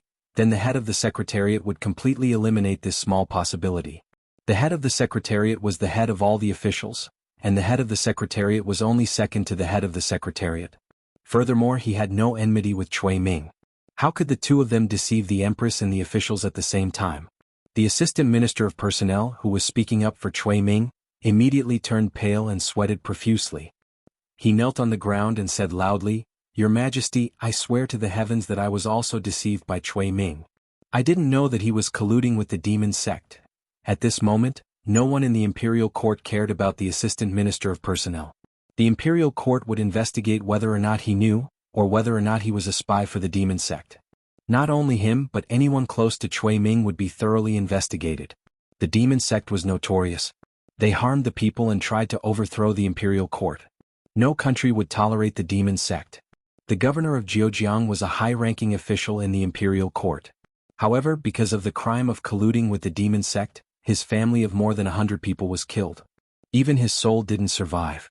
Chui Ming's case involved the demon sect. It was a serious matter. Colluding with the demon sect was equivalent to treason. The Empress immediately ordered the Ministry of Justice and the Supreme Court to take control of the people in Princess Yunyang's residence. Anyone close to Chui Ming, whether they were officials in the imperial court or nobles in Luoyang, would be strictly interrogated without exception. After the imperial court was dismissed, the officials left with solemn expressions. After Li Mu walked out of the main hall, he didn't leave the palace. Instead, he went to Xiangyang Palace. Before the imperial court was dismissed, he received a message from Shangguan Li. The Empress wanted to see him. Li Mu returned to the North County with a mission. He needed to meet the Empress to report on his work. After arriving at Xiangyang Palace, he told the Empress everything that had happened, including the assassination attempt by Phantom Princess, how they caught her and let her escape. The Ministry of Justice and the Supreme Court acted quickly. As soon as Li Mu finished speaking, the Minister of Justice and the Minister of the Supreme Court asked for an audience outside Xiangyang Palace. After the Empress issued the summons, the Minister of Justice and the Minister of the Supreme Court walked into the main hall. The Minister of Justice had a solemn expression as he said, "Your Majesty, a day ago, Chui Ming and Princess Yunyang went to the Divine Dragon Court to play and have yet to return. Your subject and the Minister of the Supreme Court went to the Divine Dragon Court and discovered that only Princess Yunyang was unconscious in her room. Chui Ming's whereabouts were unknown." Hearing this, Shangguan Li's expression changed slightly. She said, "Impossible. The internal guards have been watching Chui Ming. He has never left the Divine Dragon Court." Li Mu wasn't surprised. With Chui Ming's cultivation, there were countless ways for him to leave quietly. Obviously, the speed at which Chui Ming received the news was much faster than the speed at which Li Mu traveled. It was very likely that he and the demon sect were communicating with each other through some kind of magical item or secret technique. The Empress closed her eyes and pinched her fingers. After a while, she slowly opened her eyes and said sternly, "He went to the north. Send an order to the 36 counties. Princess Yunyang's husband, Chui Ming, colluded with the demon sect and framed an official of the imperial court. Once discovered, he is to be arrested immediately, dead or alive." "Yes, Your Majesty." Li Mu immediately realized how important instant communication was. He looked at the Empress and asked, "Your Majesty, is there any magical item that can instantly transmit messages from 1,000 miles away? If I had such a magical item, I wouldn't have given Chui Ming the chance to escape." The Empress thought for a while and stretched out her hand. An item appeared in her palm. It was a white item that looked like a conch shell. The conch shell slowly floated in front of Li Mu and he held it in his hand. The Empress said, "If there is an emergency, use your magic to activate this conch shell and speak to it. I will then be able to hear your voice." Li Mu happily accepted the treasure and asked again, "Your Majesty, is there any item that can instantly send someone 1,000 miles away? Can you give me one? If it wasn't for this treasure, Huanji wouldn't have been able to escape from me." Hearing this, the Minister of Justice and the Minister of Justice looked at Li Mu a few more times. The Empress glanced at him and said, "The teleportation talisman requires a powerhouse above the transcendence level. It takes a lot of time and effort to make it. I don't have one either." Li Mu felt that it was a pity. He thought for a while and said, "Your Majesty, do you have any more fate pills? I used the one you gave me last time." "No more." The Empress waved her sleeve and Li Mu was violently swept out of the door. She didn't need to chase him away so violently. Li Mu tidied his clothes and slowly walked out of the palace. Cui Ming had escaped, but he couldn't escape forever. His actions had crossed the bottom line of the imperial court. Even if he ran to the ends of the earth, he couldn't escape the imperial court's pursuit. He had lived in the divine capital for more than a decade and left behind countless traces. It wasn't difficult to calculate his location through the things he left behind. After returning home, Li Mu released the two female ghosts. Suhi was still asleep and he didn't know when she would wake up. He let them accompany Xiao Bai at home and do chores like cleaning the house. Raising two obedient ghosts at home was much easier than hiring maids and servants. Li Mu didn't stay at home for long. He walked out of the door and headed to the Ministry of Justice. When he left the palace, he received a message from the Empress telling him to go to the Ministry of Justice and investigate the case of the Jianghu County chief. It had been confirmed that Cui Ming was a spy from the demon sect. From the tree demon's memories, he also learned that the tragedy in Jianghu County was framed by Cui Ming and the demon sect. The so-called investigation was just to urge the Ministry of Justice to reverse the verdict for the Jianghu County chief. On the way to the Ministry of Justice, Li Mu's heart was heavy. Even if he reversed the verdict for the Jianghu County chief, it would be useless. The Jianghu County chief's entire family and more than 100 lives had been lost more than a decade ago. Even if the imperial court cleared their names today, they wouldn't be able to see it. Princess Yunyang's son-in-law was a member of the demon sect. This time the entire Shao clan and its old clique would probably be in a panic. Most of the people in the divine capital were shocked that Cui Ming was a spy from the demon sect and gossiped about the Shao royal family's scandal. However, very few people talked about the Jianghu County chief and his family who had died unjustly. Li Mu arrived at the Ministry of Justice and explained his intentions to the Ministry of Justice's director. The imperial court had already concluded that the Jianghu County chief and his family had died unjustly. Li Mu was also acting under the Empress's orders, so the Ministry of Justice naturally didn't dare to be negligent.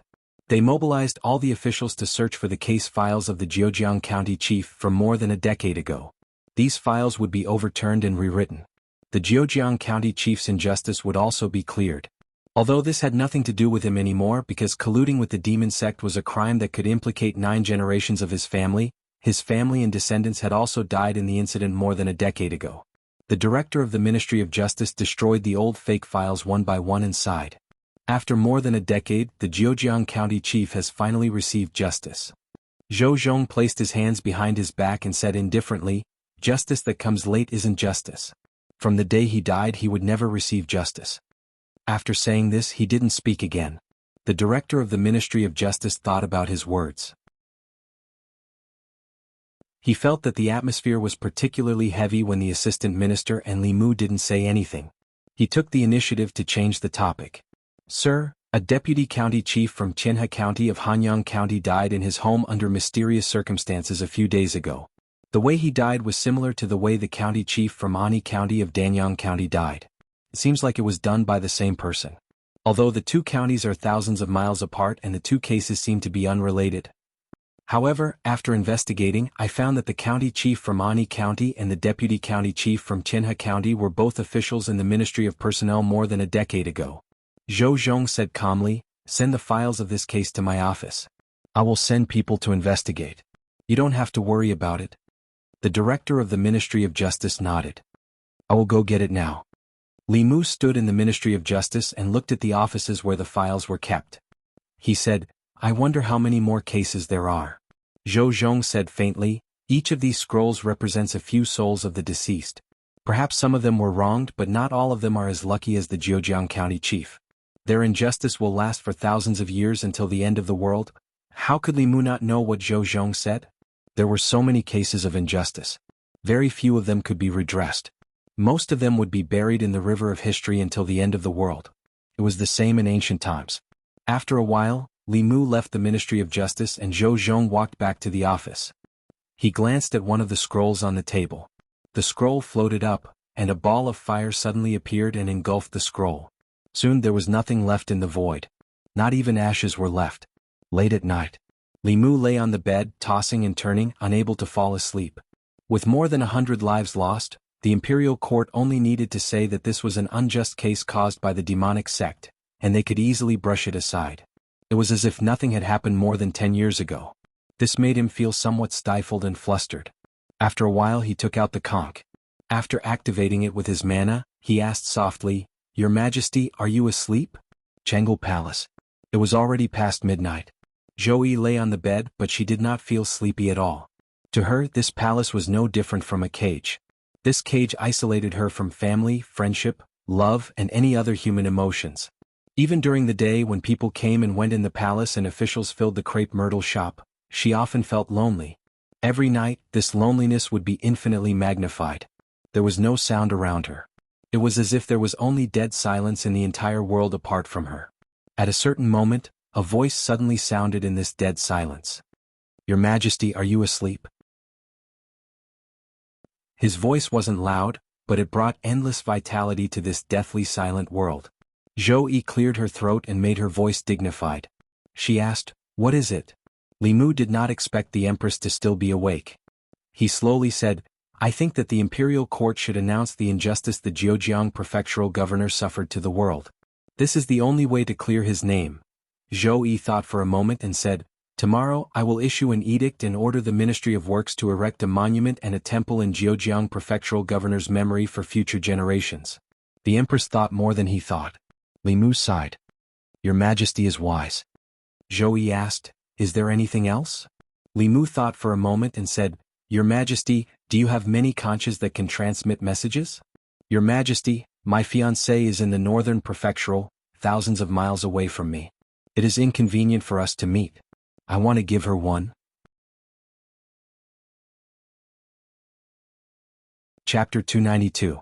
After obtaining this magical conch, Li Mu suddenly had an idea. If he could give one to Lu Hanyan, then even if the two of them were thousands of miles apart, one in Beijing and the other in Chengdu, they would still be able to talk to each other in real time. Making conch porridge every night was something that he could look forward to. Instead of calling this conch a magical item, it was more like a phone that could only talk to one person. In Chengdu Palace, Zhou said calmly, "No." Li Mu was a little disappointed, but he was prepared. After all, if he had 3 of these things, wouldn't the Empress be eavesdropping on him and Lu Hanyan when they were being sweet? This would be too much of a shock to her. After all, she was almost 30 years old and was still single. It was inevitable that she would be envious when she saw other couples. He couldn't let her see other people in love. Should he ask for her conch and give it to Lu Hanyan? This bold idea only flashed through Li Mu's mind for a moment before he extinguished it. With the Empress's breadth of mind, she wouldn't give Li Mu a conch. She would only give him a whip. "I'm sorry for being presumptuous. Good night, Your Majesty. I'll hang up first." Announcing to the world that the Jianghu prefectural governor was innocent had already been reported to the Empress. Li Mu was about to put down the conch when the Empress's voice came again. "Tell me about you and your fiancé." Li Mu was stunned. He didn't expect the Empress to be so nosy. It wasn't a big deal to talk about his experience with Lu Hanyan, but it seemed a little cruel to tell an old single dog about it. This was no longer abusing a single dog but killing a dog. However, this was the Empress's own request and she didn't give Li Mu a choice. Li Mu thought for a moment and said, "That was almost a year ago. At that time I was still a constable in Xianxia County. She had just moved to Xianxia County and lived next door to me." As Li Mu narrated the story to the Empress, he also recalled the process of how he and Lu Hanyan met, got to know each other and fell in love with each other. In his 2 lifetimes he had only been in a serious relationship. From the beginning the two of them were hostile to each other. Later on they were inseparable. Who knew how many twists and turns they had gone through in the process? Li Mu added, "In less than a year she will come to the capital and we will get married there. If you have time at that time, you can come to my home for the wedding banquet." "My wife admires you a lot and won't let me say anything bad about you," the Empress asked calmly. "Did you speak ill of me?" Li Mu hurriedly explained, What I mean is that she is very protective of your majesty, just like how I am protective of your majesty. The empress was silent for a moment and asked, why are you protecting me? Li Mu thought for a moment and said, because in my heart, your majesty is a wise ruler worthy of my protection. The reason why I am fearless in the capital is because I know that your majesty is behind me. Your majesty is my strongest support. I am willing to be the sharp spear in your majesty's hand. The empress didn't speak. After a long time she said, how is your learning of magic? Li Mu said honestly, during this time I have been busy with Cui Ming. Under your majesty's guidance, I only learned how to be invisible. The empress said, although you have fulu and magic treasures, these are all external objects. You need to learn more magic as soon as possible to improve your strength. Li Mu also understood what the empress said. Cultivators could rely on fulu and magic treasures, but relying on oneself was better than relying on anything else. With the water-repellent talisman one could also move in water.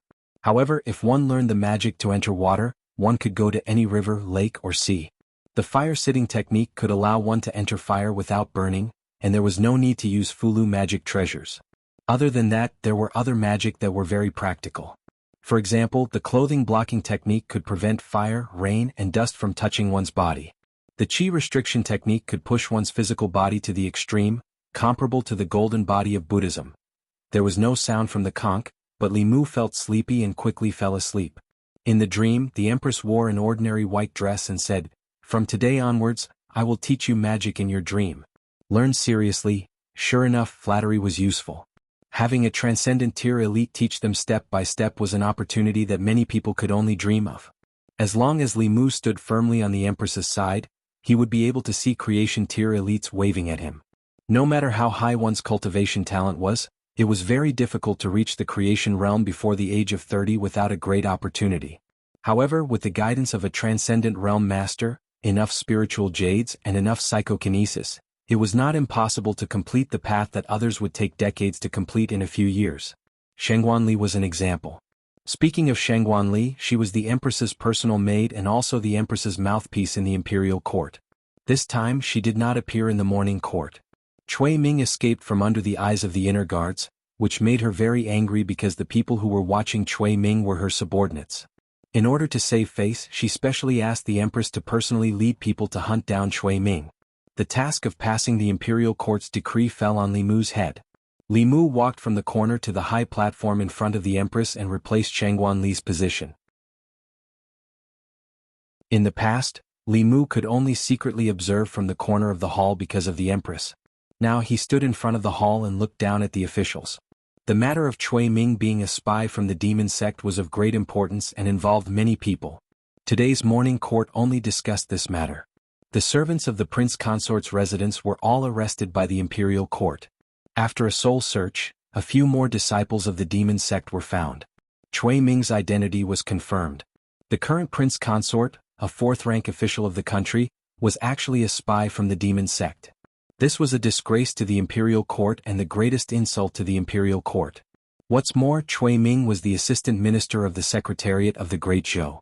He was in a high position and knew almost all of the national affairs. All of the decisions of the Great Zhou were made through the secretariat of the secretariat. To some extent, in the past few years, the demon sect had controlled the imperial court of the Great Zhou. In the past few years, Cui Ming's actions were to control the old party and firmly support the payment of guilt. In the handling of certain matters, it seemed that he was protecting the old party and protecting the interests of the influential officials. In fact, he was consuming the people's confidence in the Great Zhou and weakening the people's mental power. He was taking advantage of this to cause chaos in the imperial court. The old party suffered a great blow in the matter of Cui Ming. The officials and influential officials who were in close contact with Cui Ming were all interrogated with the soul manipulation technique. Even Princess Yunyang was not spared. Fortunately, they were not found to have colluded with the demon sect. Otherwise, if the Zhou family and the new party seized the opportunity, the crime of colluding with the demon sect would be enough to consign the Shao family to eternal damnation. Of course, even so, some of the officials of the new party took advantage of this to impeach the old party members in the imperial court. Usually, the two parties argued until their faces turned red and they wanted to fight. This time, the officials of the old party could only endure silently. In the matter of Cui Ming, they only thought of their own interests. None of the officials in the imperial court mentioned the Jianghu prefectural governor. Li Mu looked at the magistrate and said, His Majesty has decreed that the Jianghu prefectural governor has been framed by Cui Ming and has been wronged to this day. It is to be announced to the world that he is innocent. In addition, the Ministry of Works is to send people to Jianghu prefectural governor to build a temple and erect a monument for him. The Ministry of Justice, Supreme Court, and Zongjing Temple should take this case as a warning. Cui Ming's case was a wake-up call for the imperial court. The demon sect's hands had already reached into the imperial court. More than 10 years ago, they had planted spies in the imperial court and even became the emperor's son-in-law.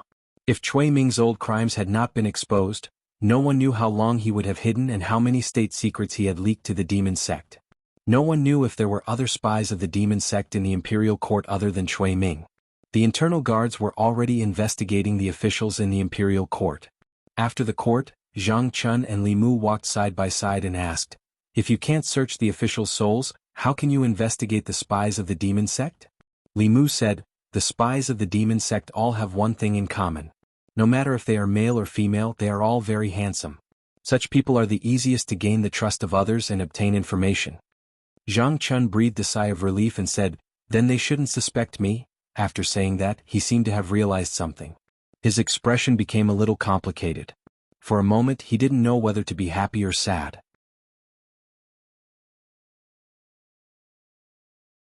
Chapter 293. Zhang Chun sighed as he stood at the entrance of the palace.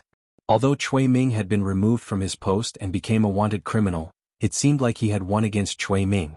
However, in another aspect he was still inferior to Cui Ming. What a superficial world this was.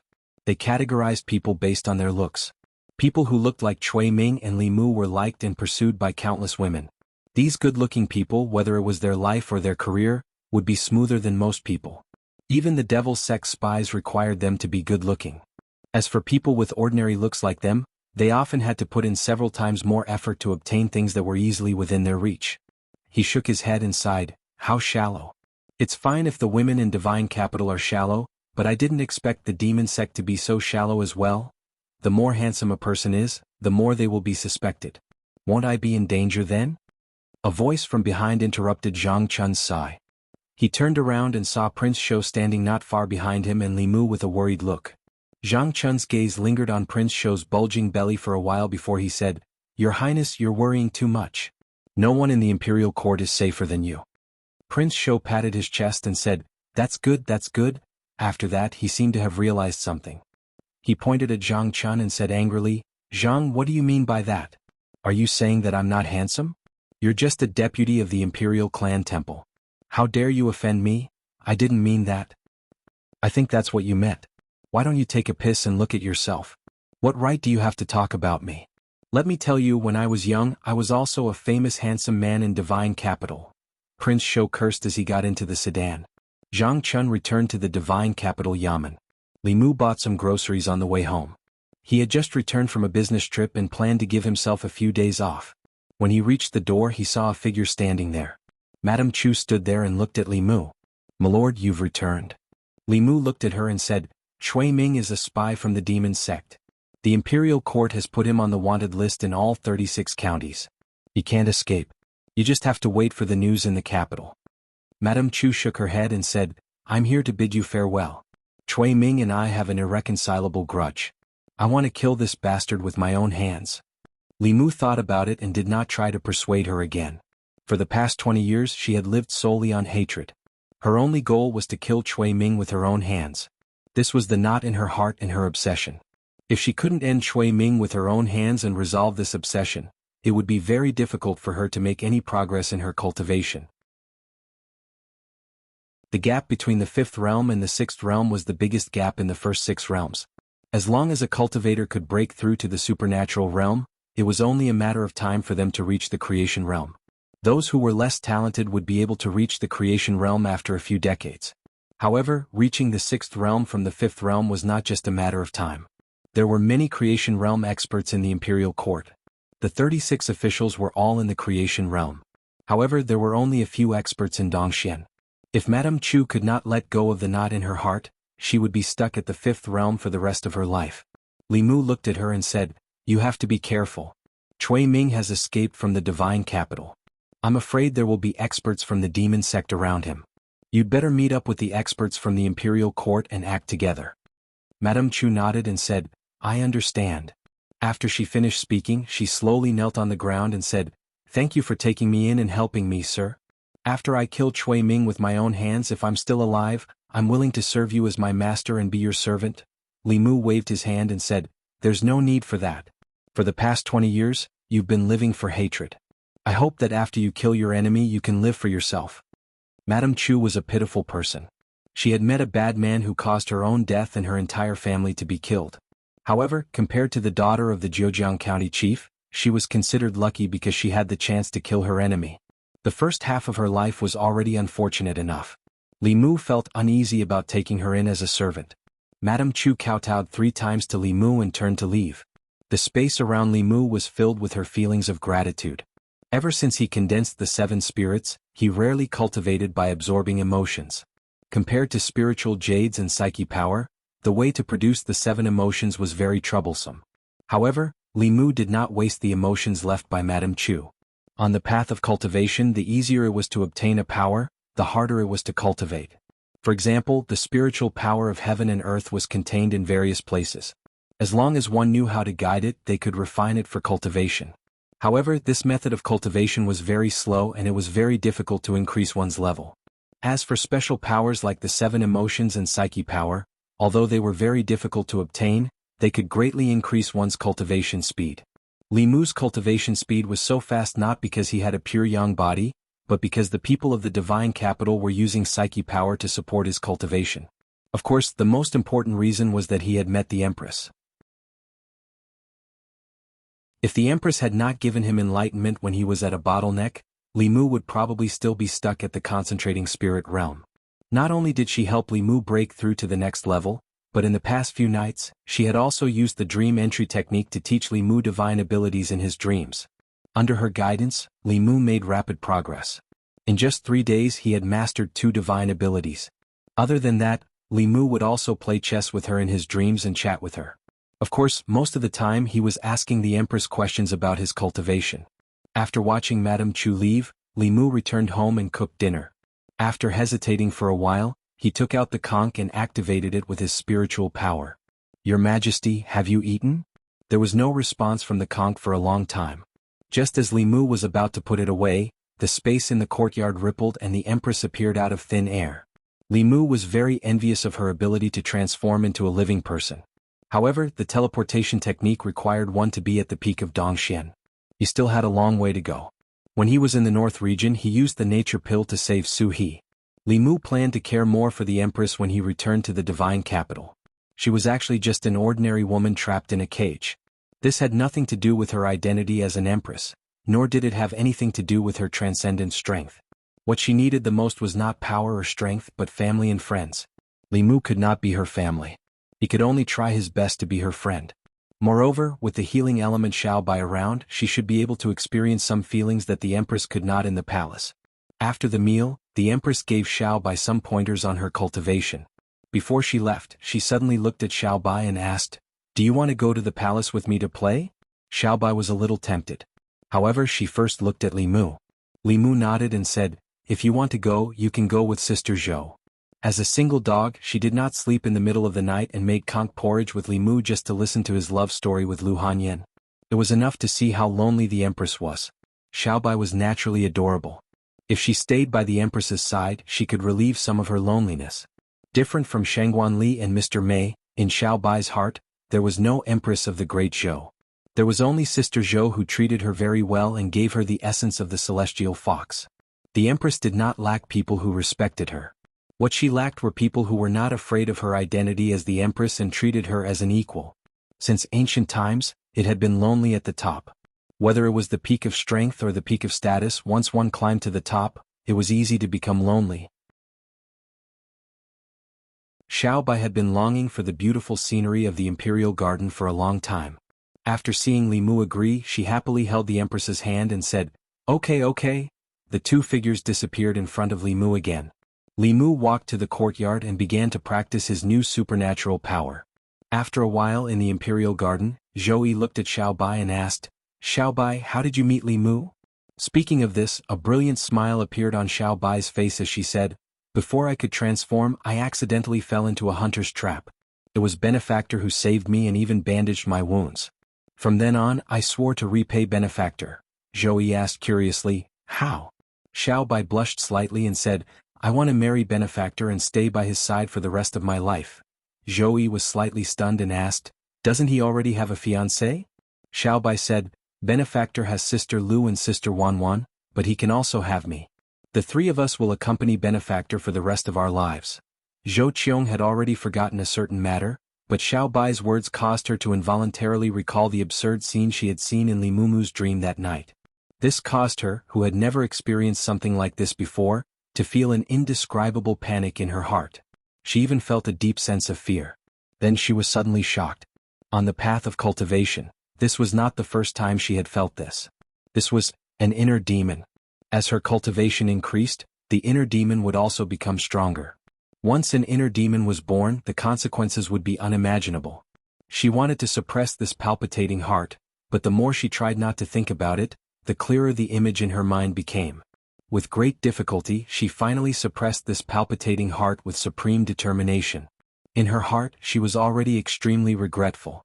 She had transformed into the woman in his dream and played with him in every possible way, causing Li Mu to mistakenly think that an inner demon had appeared. Now she had finally received her retribution. Moreover, she could not blame Li Mu for this at all. Because she had invaded Li Mu's dream without his consent, she could only blame herself. Xiaobai was playing in the imperial garden, while Zhou Yi returned to her bedroom and sat cross-legged on the bed. The matter of an inner demon could not be underestimated. If it was ignored, the cultivation would stagnate at best, and the cultivation would regress at worst or even suffer from qi deviation. Her inner demon had arisen because of Li Mu. The simplest and fastest way was naturally to kill Li Mu, and the inner demon would naturally be eliminated. But she could not and would not do so. How could she bear to kill the most understanding and supportive of her? For her sake, he did not hesitate to offend all the court officials, the old and new parties, and her most capable and closest subjects in the 3 academies? Zhou Yi took a deep breath, slowly closed her eyes, and began to think of other ways to eliminate the inner demon.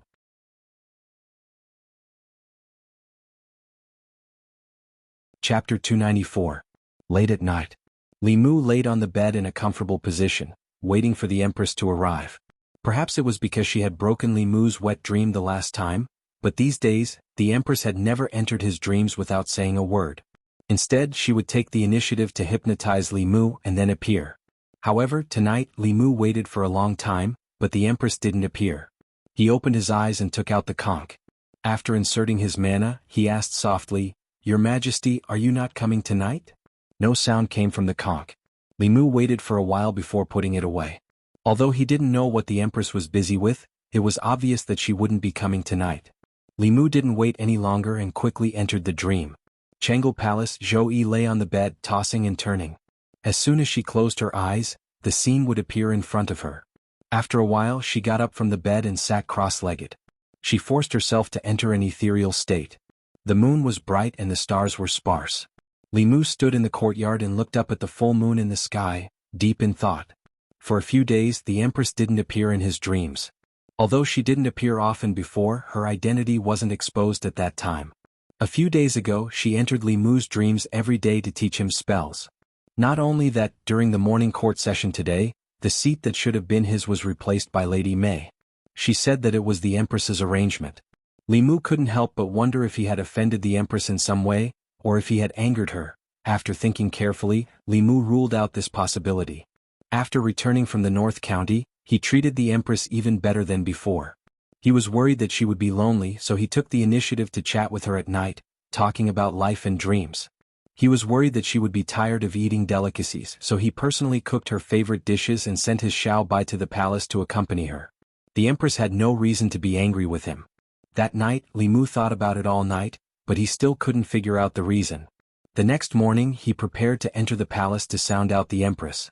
At the entrance of Jianghu Palace, Mr. Mei walked out of the palace and said, His Majesty is not in the palace. If there's anything you can tell me. According to what Li Mu knew, the Empress rarely left the palace. She could no longer return to the Zhou family. Every time she left the palace she would go to the Li residence. Mr. Mei was obviously lying, and she had no reason to lie to Li Mu. This had to be the Empress's idea. This meant that the events that had occurred in the past few days were not because Li Mu had thought too much, but rather because the Empress had deliberately done so. Li Mu didn't show any strange expression on his face. He asked, "It's not a big deal. I just want to ask if Cui Ming has been caught." Mr. Mei shook his head and said, "Not yet, but Ali has gone after him personally. She has many masters around her and she can track Cui Ming all the way. He can't escape." "That's good." Li Mu nodded and said, "Then I'll go back first. Goodbye, Sister Mei." Mr. Mei watched him leave, thought for a moment and said, "Wait." Li Mu turned around and asked, "Is there anything else?" Mr. Mei asked, "Did you make His Majesty angry again?" Li Mu shook his head. Recently, not only did he not speak ill of her behind her back, but he was even nicer to her. He couldn't figure out why the Empress had suddenly become cold to him. Mr. Mei said helplessly, "Then you go back first. I'll let you know if there's any news about Cui Ming." Li Mu nodded and turned to leave again. Mr. Mei walked into the Chang'e Palace and looked at the Empress who was dealing with the memorials. His lips moved as if he had something to ask, but he didn't say anything in the end. Zhou Yi closed a memorial and looked out of the palace. A trace of helplessness appeared in the depths of her eyes. The inner demon of the transcendent realm was no small matter. It took her a lot of effort to suppress it. If she saw Li Mu, she was afraid that all her efforts would be in vain. Outside the Chang'e Palace, a maid on duty glanced at the Chang'e Palace and hurried away. A moment later, in the Fusho Palace of the West Palace, the Empress Dowager looked at a maid kneeling in the palace and asked, "Is what you said true? That Li Mu went to the palace to see Her Majesty, but Her Majesty didn't see him?" The maid nodded and said, "It's true. Commander Mei told Li Mu that Her Majesty wasn't in the palace. But I saw with my own eyes that Her Majesty entered the Chang'e Palace 15 minutes ago and didn't come out after that. She must have deliberately not seen him." The Empress Dowager said suspiciously, "Li Mu is her favorite. Why didn't she see him?" The maid said, "Not only did Her Majesty not see him this time, but during the morning court, he was supposed to take over Commander Shangwan's position. But today he was replaced by Commander Mei. I guess that Li Mu has fallen out of favor?" "Fallen out of favor?" A cold smile gradually appeared on the Empress Dowager's face. She said sarcastically, "He deserves it. Because of him, I lost the only death exemption token bestowed by the late Emperor. I haven't settled this debt with him yet. What will happen to a dog that has lost its master?" A maid beside her said, "Empress Dowager, even the Academy can't defeat Li Mu. You must be careful." The Empress Dowager twitched her mouth and said, "He has offended so many people in the Luoyang. There are so many people who want him dead. I don't need to do it myself. As long as I spread the news that he has fallen out of favor, someone will do it for me." After leaving the palace, Li Mu didn't go home. Instead he went to an inn. He carried a jar of wine and knocked on a door on the second floor of the inn. Li Si was holding a book in his hand. He was swaying his head as he read. When he opened the door and saw Li Mu, he asked in confusion, "Why are you here?" These days, Li Si was preparing for the imperial examination. He had been studying hard in the inn. Li Mu had only seen him a few times. Li Mu put the jar of wine on the table and said, "I have a question to ask you." Li Si waved his hand. He stared at the book and said, "Wait. Let me finish this part first." Li Mu took the book from his hand and said, "You don't have to memorize it. This part won't be tested." Li Si glanced at him and said, "How do you know it won't be tested? Are you the one who set the questions?" Although the questions weren't set by Li Mu, the official who set the questions had to set the questions according to the outline set by Li Mu. Li Mu returned the book to Li Si and said, "Believe it or not." Li Si looked at Li Mu and threw the book away decisively.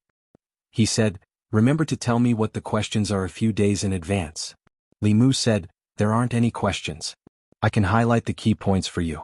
In the end you still have to rely on yourself." "Enough, enough." Li Si sat down and opened the jar of wine. He poured a bowl of wine for him and Li Mu. He said, "Tell me what's the problem?" Li Mu said slowly, "I have a friend who has encountered some problems recently." Li Si glanced at him and asked, "Do I know this friend of yours?" Li Mu shook his head and said, "You don't know the friends I have in Luoyang." He continued, "This friend of mine has a friend of the opposite sex. A few days ago this friend of the opposite sex was very good to him. From time to time he would give him expensive gifts and treat him to meals. The two of them would talk about life and dreams together. But recently this friend of the opposite sex suddenly became cold to my friend. He didn't even want to see him. Why is that? Li Si asked. Did you offend her? Not me. It's my friend. Did your friend offend her? Li Mu shook his head and said, no. Not only did he not offend her, he was very good to her. I don't know why she suddenly became like this. Li Si took a sip of wine and touched his chin. He said, there are 3 possibilities. First, you are her target but only one of them. She is cold to you because she has someone else she is passionate about. Li Mu shook his head. The Empress was not the kind of person who would two-time. Li Si looked at him and continued, the second possibility is that she is tired of you and doesn't want to waste her passion on you. Li Mu corrected, it's my friend. Li Si said, sorry, it's your friend. Li Mu and the Empress had a superior and subordinate relationship. They were not in a romantic relationship. He looked at Li Si and asked, what's the third possibility? Li Si didn't answer directly. Instead he asked, can you beat Lady Lu now? Does this have anything to do with this question? I'm just asking. Li Mu thought for a moment and said, I can't beat him. This wasn't a question of whether or not he could beat her but whether or not he could fight back. Even if Li Mu had transcended, he was still no match for Lu Hanyin. Li Si looked at him with an inexplicable gaze and said, the third possibility is, congratulations to you, no, congratulations to your friend. That woman likes him. She is sometimes cold and sometimes hot, sometimes aloof. These are all tricks between men and women. Only in this way would your friend feel nervous. If my guess is correct, after a short period of coldness, she will become passionate about your friend again. This time, Li Mu didn't agree with Li Si's analysis. Although he and the Empress weren't like Lord and Minister, they weren't lovers either. It was precisely because of this that he couldn't understand the Empress's sudden coldness. A woman's heart was like a needle at the bottom of the sea. Only a girl as cute and innocent as Xiao Bai, whose thoughts were written all over her face, didn't need him to guess. In the next few days, a rumor began to circulate among the court officials.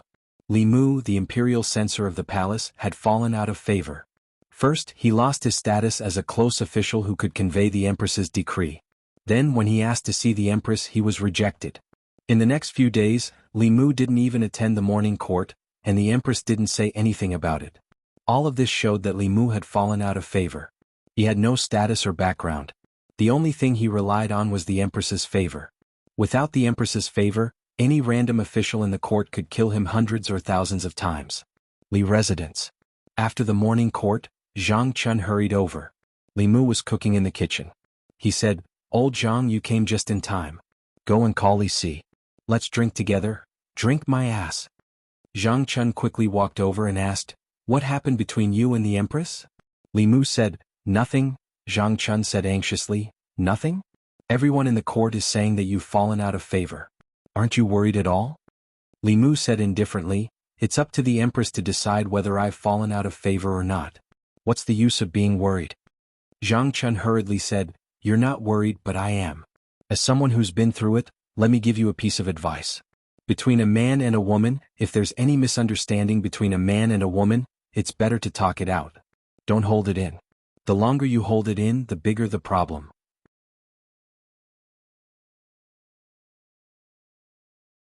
Chapter 295. In order to clear the misunderstanding, Li Mu had to know what the misunderstanding was. He had done nothing wrong but he was treated like this. Anyone would be angry.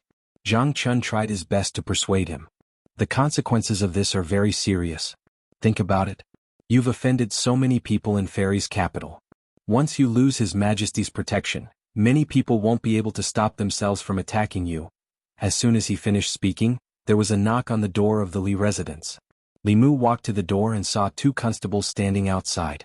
One of the constables looked at Li Mu and said nervously, Lord Li, there's a case that involves you. Please cooperate with us and follow us to the Ministry of Justice. Zhang Chun was shocked. He asked, someone's making a move so soon? The news that Li Mu had fallen out of favor had just spread, and the Ministry of Justice had already made a move. It seemed that some people hated him to the point where they couldn't tolerate it for even a moment longer. To prevent Xiao Bai from worrying, Li Mu told her to wait for him at home and not go out no matter what happened. Then he gave the conch to Xiao Bai. If anything happened at home, she could contact the Empress instantly. After doing all this, he walked to the door again and said to the 2 constables, Let's go. On the way to the Ministry of Justice, Li Mu asked the constable, "What case am I involved in?" The constable shook his head. "It's not convenient for me to reveal this. You'll know when you reach the Ministry of Justice." When he spoke to Li Mu, he was still cautious. The emperor's heart was unpredictable. Who knew if Li Mu had really fallen out of favor? If he was favored again in a few days, wouldn't the people who offended him be in big trouble? "Constable Li, where are we going?" This is the direction to the Ministry of Justice." "Is Constable Li going to the Ministry of Justice to cause trouble again?" Quick, quick, quick. Follow Constable Li." After so long, there's finally something to watch. Every time Li Mu went to the Ministry of Justice, there would be a large crowd of people following him. However, this time he wasn't the one bringing criminals to the Ministry of Justice. He was the one being sued. Ministry of Justice. The director of the Ministry of Justice paced anxiously in the courtyard. He didn't want to take this case at all. It wasn't easy for him to build a good relationship with Li Mu. He didn't want to waste all his previous efforts. However, that woman had sounded the grievance drum of the Ministry of Justice. The commoners were all watching outside, so he had to accept it. A moment later, he walked to the assistant minister's office and bowed to Zhou Zhong, who was sitting behind the table. He said, "Sir Assistant Minister, this case involves Master Li. I am worried that there will be a wrong judgment. How about we let Sir Assistant Minister preside over this case?" Zhou Zhong stood up and said, "All right." Li Mu arrived at the Ministry of Justice and entered the court. He saw Zhou Zhong sitting at the front and a woman kneeling at the front. The woman was in her early 20s. Her hair was messy and her face was filled with fear. When she saw Li Mu, she retreated a few steps and her eyes were filled with terror. This was the first time Li Mu had seen this woman, but she seemed to be very afraid of him. Zhou Zhong looked down at Li Mu and asked, "There is a case that involves Imperial Censor Li. I will now ask you a few questions and I hope you can answer truthfully." Li Mu said calmly, "Go ahead, Assistant Minister Zhou." Zhou Zhong said, "Where were you last night at midnight?" Li Mu said, "I was resting at home." Last night, he had been waiting for the Empress to fall asleep, and only slept very late. Zhou Zhong asked, "Is there a witness?" At midnight, Xiao Bai had already fallen asleep in her room. Li Mu shook his head and said, "No." Zhou Zhong said, "The person kneeling in front of the court is a woman from Yonghe Lane. She came to the Ministry of Justice today to report that she was raped at home last night at midnight. According to her, the person who raped her was you, Imperial Censor Li. Do you have anything to say about this?" Li Mu looked at the woman and said, "I was at home last night and did not go out. It is even more impossible for me to go to Yonghe Lane and rape her.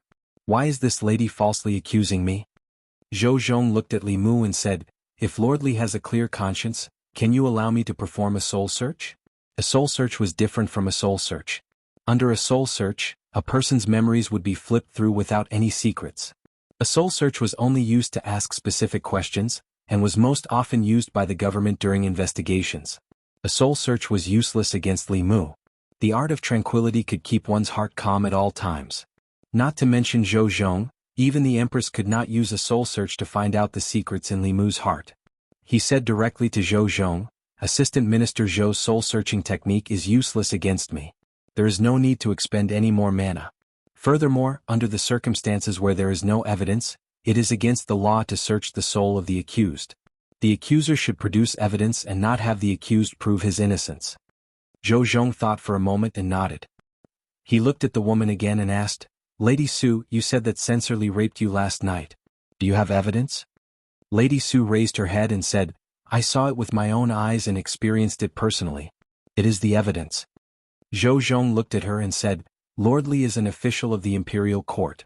Since you want to accuse him, are you willing to accept a soul search? If you lie, I will punish you severely." Lady Su did not hesitate and said, "I am willing." Zhou Zhong walked down and pressed his palm on her head. The woman's gaze gradually became dazed. After a moment, Zhou Zhong waved his hand and images appeared in front of everyone in the court. Although these images were static, it was not difficult to see what had happened last night when they were all connected. The images were very clear. It was obvious that a masked man in black had barged into the woman's house and violated her. At the critical moment, the woman pulled off the black cloth covering the man's face. Under the black cloth was Li Mu's face. Zhou Zhong looked at Li Mu and asked, "Censor Li, do you have anything else to say?" Li Mu did not explain anything. He only said, I believe that the Ministry of Justice will clear my name. Zhou Zhong said, although this case cannot be concluded, Lord Li, you are a major suspect. I'm afraid I can't let you leave the Ministry of Justice so easily. Men, take Li Mu into custody for now. After I investigate this case, I will try him again. 2 constables walked forward and said, Lord Li, please. In the court, the director of the Ministry of Justice had a look of disbelief. He said, that's impossible. I've seen the girl by Constable Li's side. She is 1,000 times more beautiful than this woman. How could Constable Li give up what is close at hand for what is far away? One of the constables said, that's not necessarily the case. How can a domestic flower be as fragrant as a wildflower? Some people might just like that. The director of the Ministry of Justice looked at Li Mu's back as he calmly left. Even important officials of the court would rarely be so calm when faced with a case like this. He was almost certain that Li Mu had a motive for being so calm. Zhou Zhong walked out of the court and was about to return to the yamen when a shout came from behind him. Stop. Zhang Chun angrily pointed at Zhou Zhong and said, you've so carelessly captured an official of the court. What can the memories of a mortal woman prove? Zhou Zhong asked calmly. The person who violated the woman looked exactly like Censor Li. Doesn't that prove anything? What does that prove? Zhang Chun snorted coldly and said, if I were to become Assistant Minister Zhou and do evil deeds, would you be blamed for the crime as well? Zhou Zhong asked, Lord Zhang, are you implying that a Realm 6 expert disguised himself as Censor Li to violate a woman and frame him for it? If Lord Zhang has Realm 6 cultivation and wants to frame me, the Imperial Clan Temple can use this as a reason to imprison me. Before the truth is out, I have nothing to say. Zhang Chun said, transformation techniques don't necessarily require Realm 6 supernatural powers. Transformation talismans and transformation pills can also transform the body and disguise one's appearance. Zhou Zhong asked, would someone use a heaven-grade Fulu and heaven-grade medicinal pill to frame Censor Li? Zhang Chun said coldly, Lord Li is dedicated to the people and offended all the officials of the fairy's capital. There are countless people in the fairy's capital who want to harm him. This is very likely. Zhou Zhong nodded and said, we can't rule out this possibility. However, we'll only know the truth after the Ministry of Justice's investigation. Zhang Chun flicked his sleeves and left. At this moment, the onlookers outside the Ministry of Justice were still discussing. Constable Li has been in there for so long. Why hasn't he come out yet? I don't know what happened either. Sigh, someone's coming out? A constable from the Ministry of Justice walked out and waved at the crowd. He said, what are you all doing here? Disperse, disperse. Some of the people went up and asked, what happened in there? Why hasn't Constable Li come out yet? Constable Li? The constable smiled disdainfully and said, to tell you the truth, I'm afraid Constable Li won't be coming out this time. What? What the hell is going on? Why can't Constable Li come out? Tell us clearly or we won't leave today. Seeing that the crowd was getting more and more agitated, the constable was worried that the officials would hold him accountable if things got out of hand. He hurriedly said, your Constable Li is involved in a case of rape and has been sent to the Ministry of Justice's prison. Don't crowd around here. Disperse, disperse. As soon as he finished speaking, the onlookers were stunned for a moment before an even bigger commotion broke out. F** King Bulsh * T. How dare you insult Constable Li? Constable Li isn't that kind of person. The Ministry of Justice must be trying to frame Constable Li. Dog official, Constable Li is such a good person. How dare you frame him? Everyone shout with me. Release him, release him. Release him. Release Constable Li. Inside the Ministry of Justice, hearing the deafening shouts outside, the constable of the Ministry of Justice sighed. If the people of Fairy's capital could treat me like this one day, my years as an official would have been worth it. An old official from the Ministry of Justice sighed. The person behind this is really scheming. No one knew about this at first, but with this commotion, everyone in Fairy's capital will know about it very soon. At that time, some people will definitely believe it. It's easy to ruin one's reputation, but it's hard to build one's reputation. If you want to kill someone, you have to go for their heart first. In a certain mansion in the North Court, a continuous conversation could be heard from a room. When the sound reached the door, it seemed to be blocked and absorbed by something and completely disappeared. Is that woman all right? She'll be fine. I asked someone to use the form disguise pill to transform into Li Mu's appearance. In that woman's eyes, the person who raped her was Li Mu. Even if the Ministry of Justice searched her soul, they would only see Li Mu. What if the Ministry of Justice searched Li Mu's soul? He's a cultivator and can tamper with his memories. Even if the Ministry of Justice searched his soul, the results wouldn't be enough to use as evidence. That woman is immortal, so her memories are more credible, but there will still be flaws. That's not important. Whether there are flaws or not depends on whether Li Mu is still favored or not. If His Majesty no longer protects him, he can be sent to his death with any random reason. After a short silence, a gnashing voice could be heard from the room. He must die, outside the Ministry of Justice. The people shouted for a while, but there was no response from the Ministry of Justice. Gradually they fell silent. When Constable Li worked for the people, he was fearless. No matter if the other party was an official or a noble, or even the high and mighty academy, he would always seek justice for the people. However, when he was imprisoned in the Ministry of Justice and the people wanted to seek justice for him, they realized that there was nothing they could do other than stand at the entrance of the Ministry of Justice and shout weakly. Constable Li can't be such a person. Someone must be framing him. He has offended too many people for the sake of the people. How can these people tolerate him? I heard that Constable Li has fallen out of favor with His Majesty.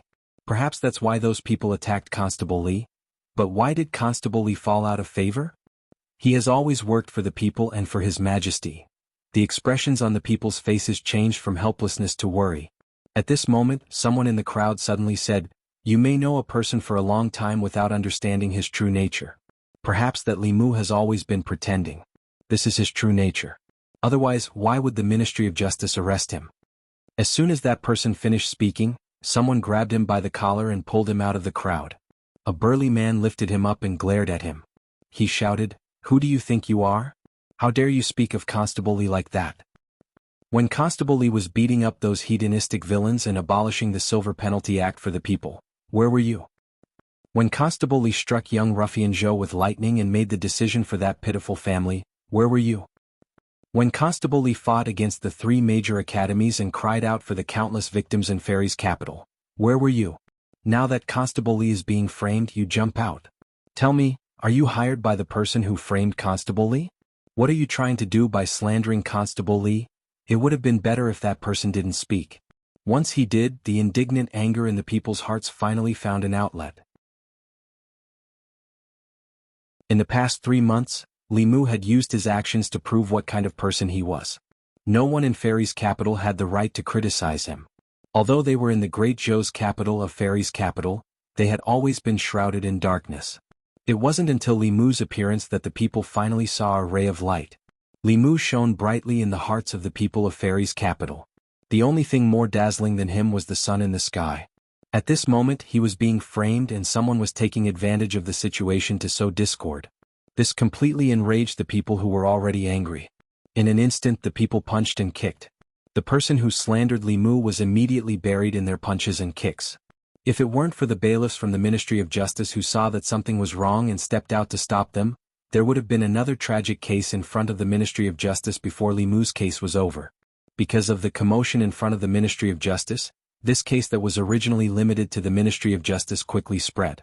In the past few months, every incident related to Li Mu was at the heart of the storm in Fairy's capital. Naturally, his case spread very quickly. When the people of Fairy's capital heard this, they were naturally worried. However, there was nothing they could do. They could only silently march in front of the Ministry of Justice to express their protest. However, in the southern and northern courtyards, there were many voices that were different from the voices of the people. "Ha Li, to think that you would have such a day. When you bullied my grandson, you didn't think that you would have such a day, right? In the past, you had His Majesty protecting you. This time, without His Majesty, I'd like to see how you'll die. Before I could do anything, someone else beat me to it. I wonder who hates him so much. Could it be the Zhou family?" In the past 3 months, the officials and nobles of Fairy's capital, regardless of whether they were from the new or old parties, had formed grudges with Li Mu. When they heard that Li Mu had been imprisoned, they all clapped their hands in joy. They couldn't even be satisfied with hearing about Li Mu's tragic case from others. Many of them personally came to the Ministry of Justice to see for themselves. This undoubtedly made them even happier. Faced with the officials and nobles who wanted to visit Li Mu, the director of the Ministry of Justice was in a difficult position. Of course they could visit the prison. However, the Ministry of Justice had a rule that not everyone could visit the prison. There were rules regarding the identity of the person who visited the prison and the time of the visit. In principle, the relatives and friends of non-criminals were not allowed to visit the prison. However, the people who came to the Ministry of Justice were either officials or nobles. He couldn't afford to offend all of them. He walked to the assistant minister's office and asked Zhou Zhong, "Lord Assistant Minister, these people outside all want to visit the prison. Should we reject them?" "No need." Zhou Zhong waved his hand and said, "If they want to visit, let them. However, each visit can only be 2 people at most. They can't stay for more than half an hour." Since the assistant minister had spoken, the director of the Ministry of Justice didn't say anything else. He nodded and said, "I'll make the arrangements now." The prison of the Ministry of Justice. In a neat and tidy prison cell. Li Mu stood in the middle of the cell. This was his first time in the Ministry of Justice's prison. Compared to the county and provincial yamen, the prison of the Ministry of Justice was cleaner and tidier. There wasn't any odor in the prison either. Zhou Zhong had arranged a good cell for him. The inside of the cell was spotless. Li Mu had wanted to use his spells to clean it up, but later found that there was no need. He wasn't shackled and his mana wasn't restricted. If he really wanted to leave, the prison of the Ministry of Justice wouldn't be able to hold him. However, he wasn't in a hurry to leave. He wanted to know who was so impatient that they were willing to use fulu and pills just to frame him. Footsteps came from outside. 2 people appeared outside the cell. One of them was someone Li Mu had seen before. It was the vice director of the Ministry of Revenue, Wei Teng. The other person was someone Li Mu didn't recognize. The person stood outside the cell and took the initiative to introduce himself. "Lord Li may not know who I am. Let me introduce myself. I am the director of the Ministry of Rights, Zhu Qi. Zhu Tsong is my son." Li Mu had already noticed that this person looked similar to Zhu Kong. He glanced at the 2 of them and asked, "What are you doing here?" Zhu Qi said, "I was shocked to hear that Lord Li was imprisoned. I wanted to come and take a look." Wei Ting quickly followed and said, "Lord Li is a pillar of the country and a favorite of His Majesty. How could he do such a despicable thing? If you need any help, just ask. I won't help you." Haha. Wei Ting looked at Li Mu in the cell and laughed happily. His hatred for Li Mu was even greater than Zhu Qi's. Because of Li Mu, he lost his nephew. His only younger brother lost his son. Since then he was unable to recover from the setback and cut off all contact with him. As for his son Wei Peng, he also suffered an unprecedented blow because of that incident. Since Wei Bin's execution, Wei Peng had never stepped out of the Wei mansion. He hugged a thick copy of the Law of Great Zhou all day long. He read it when he walked, when he ate, and even when he went to the toilet. Even when he slept, he would use the book as a pillow. Wei Ting saw his son's abnormality and his heart ached. He blamed all of this on Li Mu. Wei Ting and Zhu Qi laughed happily. Li Mu looked at them indifferently and said, "Scram." Wei Ting's face darkened. He said sternly, "Don't you know where you are? Don't you know your own situation? What right do you have to be arrogant in front of us?" Zhu Qi sneered and said, "I'd like to see how long you can be arrogant." At this moment, a prison guard walked in and said to the 2 of them, "Lords, it's time to visit the prisoners." The 2 of them looked at Li Mu mockingly again and turned to leave. Li Mu watched the 2 of them leave. He shook his head and said in a low voice, "It's not. They were not the ones who framed him." Soon, another person walked in from outside. It was an old man with white hair and a face full of wrinkles. As soon as he entered the cell, he looked at Li Mu and said, "Lord Li, do you know me?" Li Mu glanced at him and asked, "Who are you?" The old man snorted and said, "I'm the deputy of Taichung Temple. 2 months ago you beat up my grandson 3 times and broke 5 of his ribs. You don't know who I am?" Li Mu said, "Is the Prime Minister of Taichung Temple senile? The one I hit was your grandson, not you. Why should I know you?" The deputy of Taichung Temple pointed at him and said in a trembling voice, You're too arrogant." Li Mu said coldly, "It's not the first time I've been so arrogant. Is this the first time you know?" The Taichung Temple deputy prime minister had come to mock Li Mu, but he did not expect that not only did Li Mu fail to mock him, but he also angered himself. He pointed at Li Mu, his beard trembling, and said angrily, I'll wait and see if you can still be so arrogant in a few days." After saying this, he angrily stormed off in a huff. Li Mu looked at the back of the deputy of Taichung Temple and shook his head. He said, "Not really." The director of the Ministry of Rights, the minister counselor of the Ministry of Revenue, and the deputy of Taichung Temple were the first to mock him. Obviously they were not the ones behind the scenes. Li Mu sighed as he stood in the prison cell. Usually he did not care. It was only at times like this that he realized how many enemies he had in Chengdu. There were so many that he did not even know who the mastermind was. A voice came from the door again and Li Mu's gaze followed it. His enemies in Chengdu were honest. They seemed to be afraid that they would come too late. After Li Mu was released from prison, they came to the Ministry of Justice one after another to sightsee. The two people who came this time were both women and they weren't young either. One of them had a rather charming figure, and was a young woman around 30 years old. The other person was even older and didn't even have a hint of charm. The two of them did not come close. They only glanced at Li Mu from afar and turned to leave without saying a word. The woman next to the young woman looked at Li Mu with a gaze filled with bone-deep hatred. Li Mu could feel a strong resentment and malice from her. Her disgust for Li Mu was even greater than that of the other three combined. Li Mu's eyes flashed. He sensed something and looked at the prison guard. He said, "You come over here." The prison guard at the door ran over quickly and asked anxiously, What do you want?" Li Mu glanced at him and asked, "Who are the two women who came in just now?" The prison guard shook his head and said, "I don't know." "Go and ask." "Do you think you?" The prison guard was indignant. After exchanging glances with Li Mu, he could not help but tremble and run out quickly.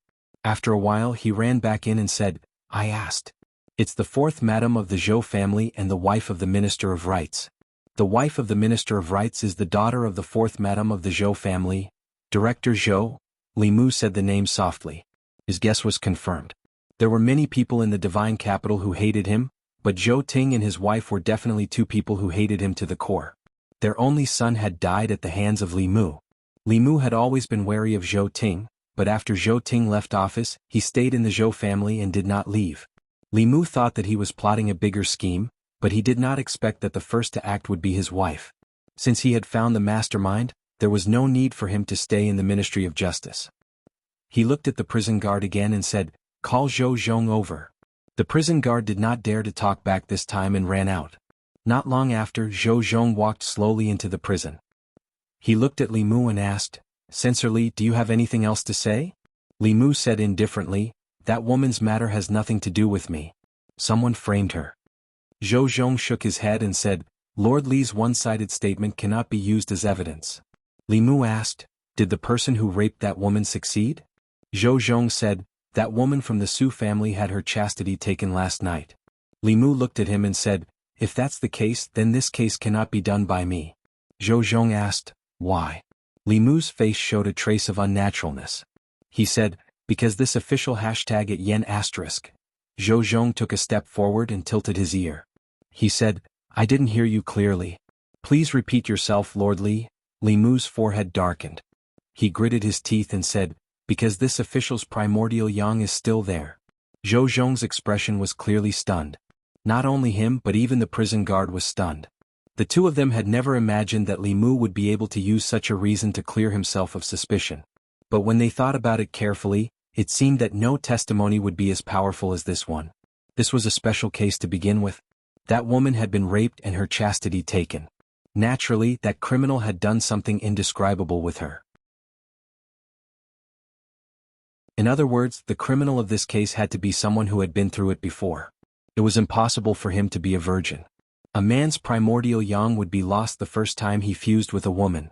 If Li Mu's primordial yang was still there, then he naturally could not be the criminal who raped that woman. After Zhou Zhong came back to his senses, he looked at Li Mu and said, "I'll have to trouble Lord Li to extend your right hand." Li Mu impatiently extended his hand.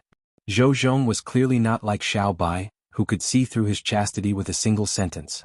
Zhou Zhong placed his hand on Li Mu's wrist and withdrew it a moment later.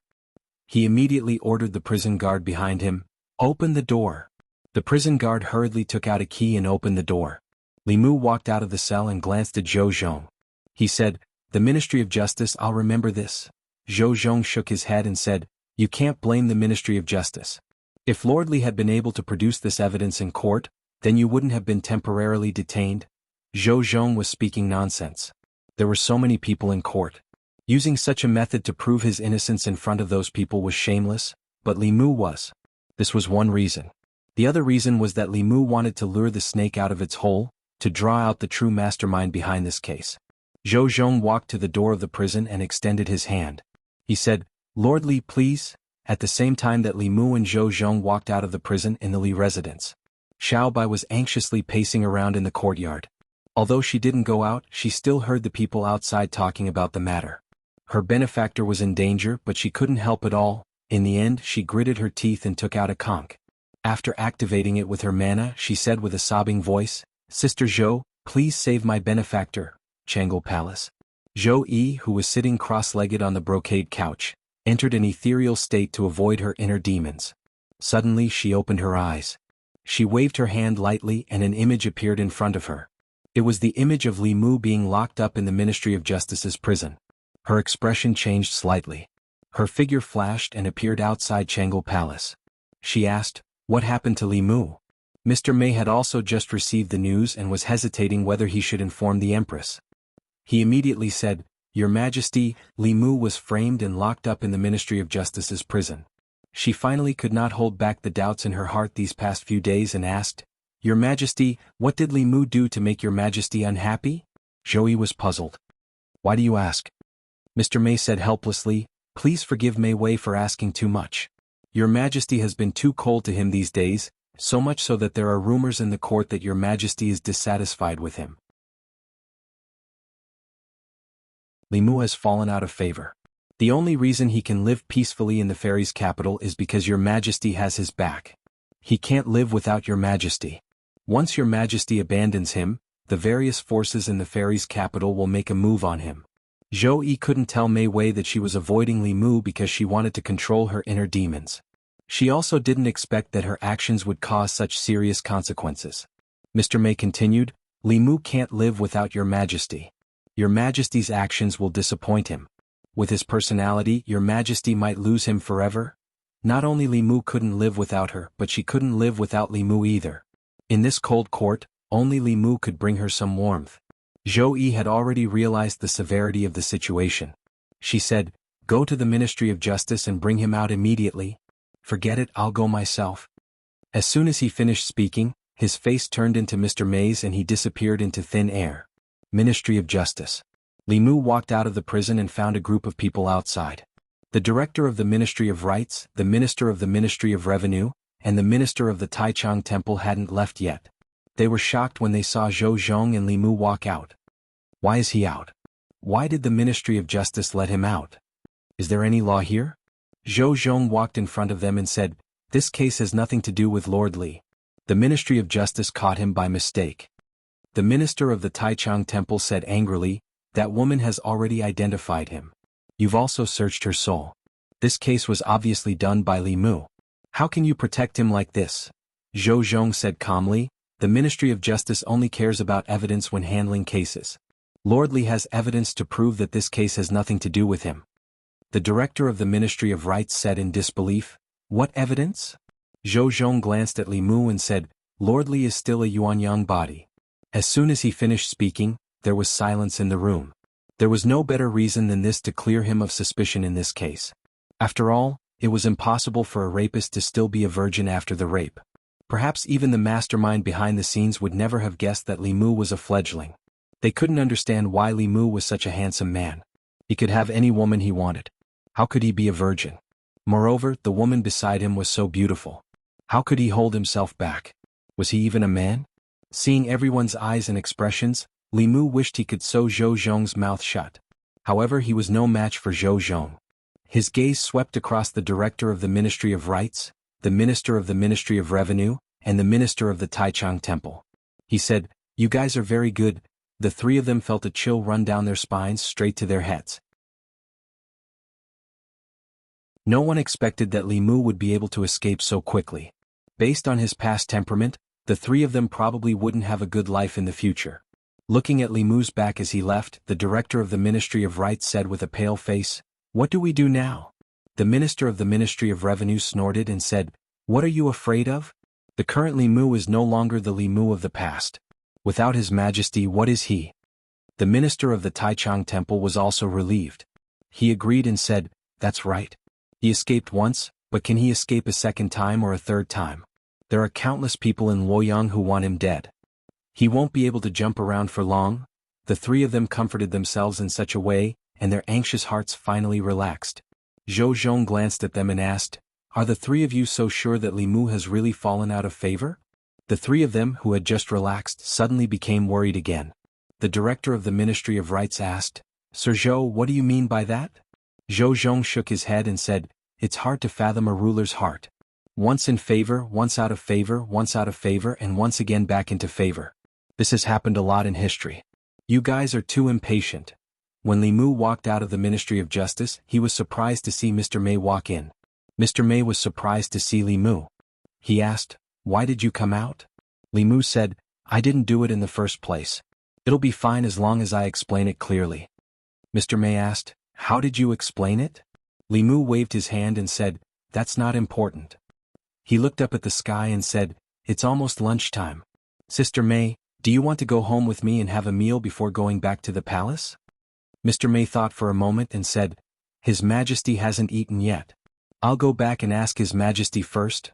Li Mu said lightly, "It's better not to call His Majesty. There's not enough food at home. There's only enough for 3 people. Mr. Mei said, "Then I'll go to the market with you to buy some food." Li Mu shook his head and said, "Forget it. I suddenly don't feel like cooking.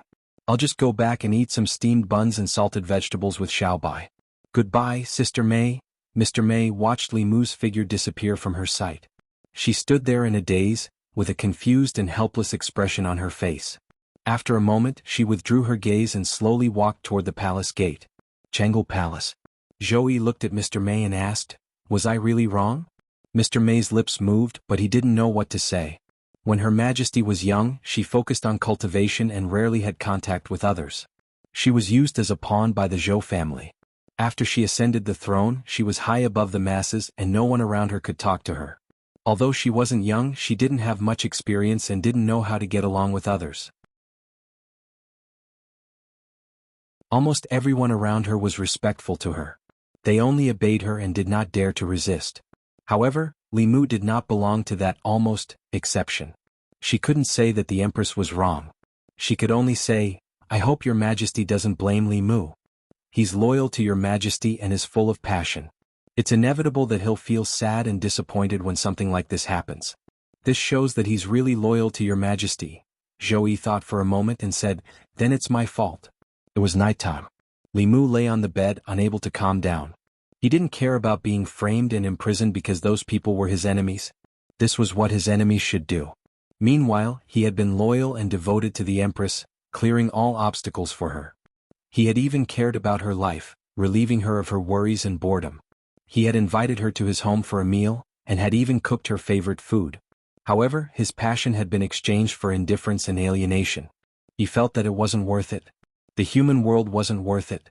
He even considered whether he should take Xiaobai back to the North County. At most, he wouldn't need the psyche power of the people of Shendu. He didn't want to continue staying in this sad place. As he thought about it, he suddenly felt tired. He uncontrollably entered a dream and saw a familiar figure in the dream. Li Mu didn't want to see her now. He silently recited the clear heart chant and woke up from the dream. Tiredness came again and he entered the dream again. He silently recited the clear heart chant and woke up from the dream again. Enter the dream, wake up. Enter the dream, wake up. After more than 10 times, Li Mu didn't feel tired anymore. However, there was another figure in front of his bed. Zhou looked down at him and said, "I was wrong." Li Mu immediately froze on the bed. To be able to connect the words "I" and "I was wrong" was an inconceivable thing. After he came back to his senses, he got up from the bed and asked subconsciously, "Where did you go wrong?" P.S. This book has 10,000 words. 6,000 is the basic update, and 4,000 is the main update. When I was thinking about this plot yesterday, I felt that it would be better to finish it in one go. I specially set an alarm in the morning and wrote for about 10 hours. Now my eyes hurt and I have a headache, so I'm going to sleep. There will be no more updates today. Readers reading outside the website, if you think the writing is pleasing to your eyes, I hope you can come to the Chinese website to support the original version. Thank you.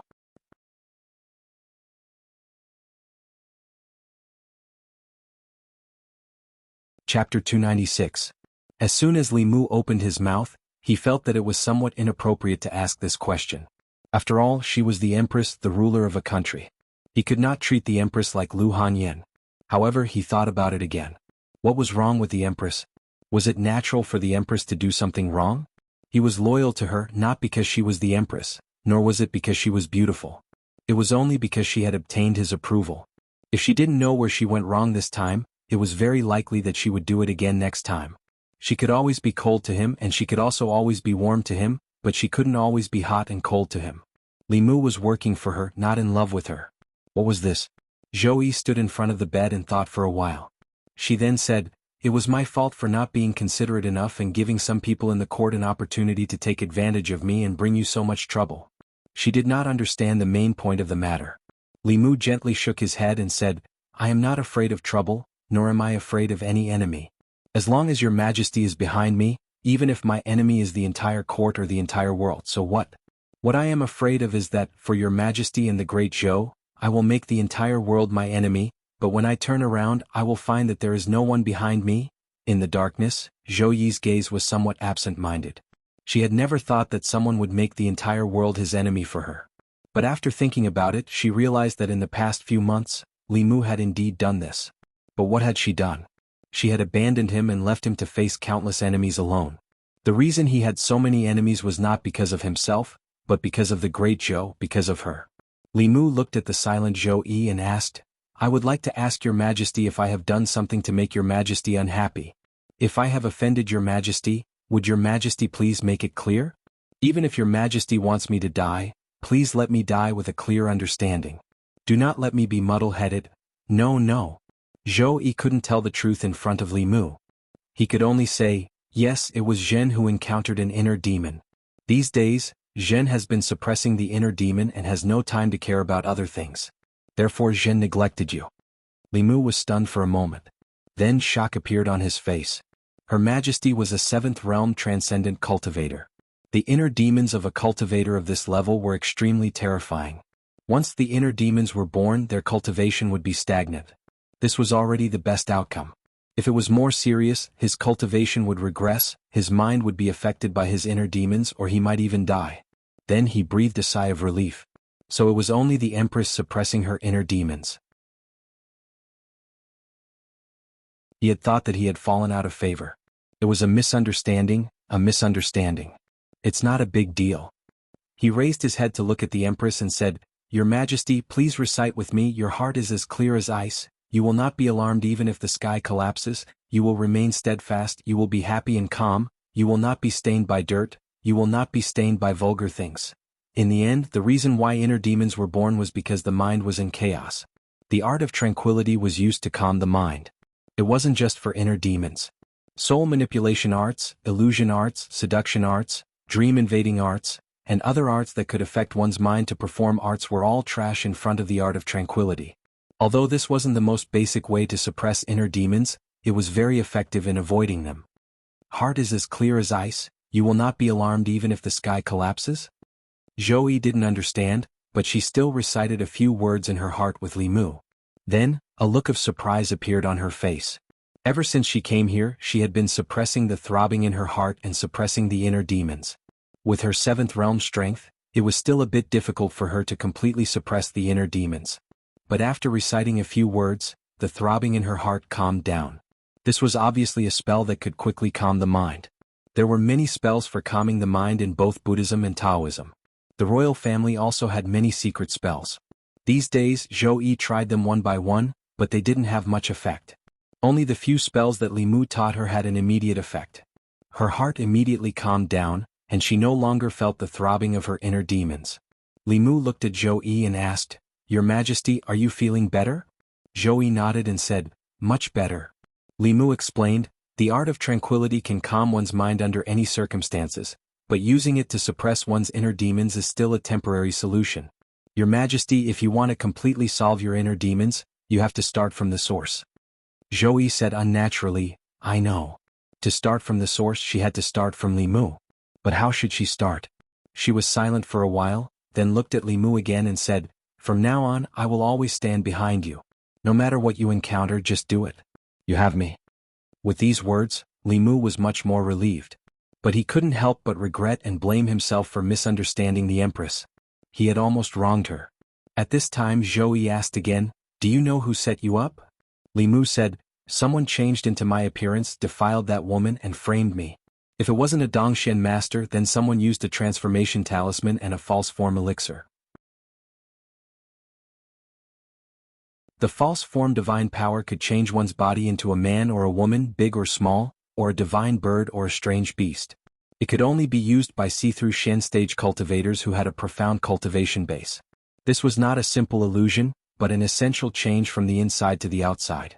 It was a great magical power beyond the understanding of ordinary people. The Dongxian magical power was extremely difficult to carve fulu and refine elixirs. Therefore it was extremely rare and ranked in the heavenly realm. The heavenly realm fulu and elixirs were extremely difficult to carve and refine because of the precious materials. Most cultivators would choose to use them for attack or defense. This kind of fulu or elixir that didn't have great power but had special uses was even rarer. The Empress shook her head slightly and said, "It can't be Dongxian. There are not many masters in Dongxian. If they did, I would have sensed it. Someone must have used a false form fulu or elixir. Do you have any suspects?" Li Mu nodded and said, "I suspect it was Zhou Chu's mother. She has been holding a grudge against Zhou Chu for what happened last time. I saw her today in the prison of the Ministry of Justice." "Fourth aunt?" The Empress sighed softly and said, "She is my family. I can't tell if she has anything to do with this." Old Wang once said that no one could predict everything. There were many limitations in the art of divination. The closer one was to the person, the less accurate the result would be. Most of the time, the result of divination was only a sign or a feeling. It couldn't be confirmed at all. Even though Zhou Ting's wife wasn't related to the Empress by blood, they were still related by blood. Li Mu pondered for a moment before continuing, "In the prison of the Ministry of Justice, the wife of the Assistant Minister of the Ministry of Rights was with her." The Empress counted with her fingers and her face gradually turned cold. She said in a low voice, "It is indeed him." She looked at Li Mu gently and said, "Don't worry. I will get justice for you." Li Mu slept soundly that night.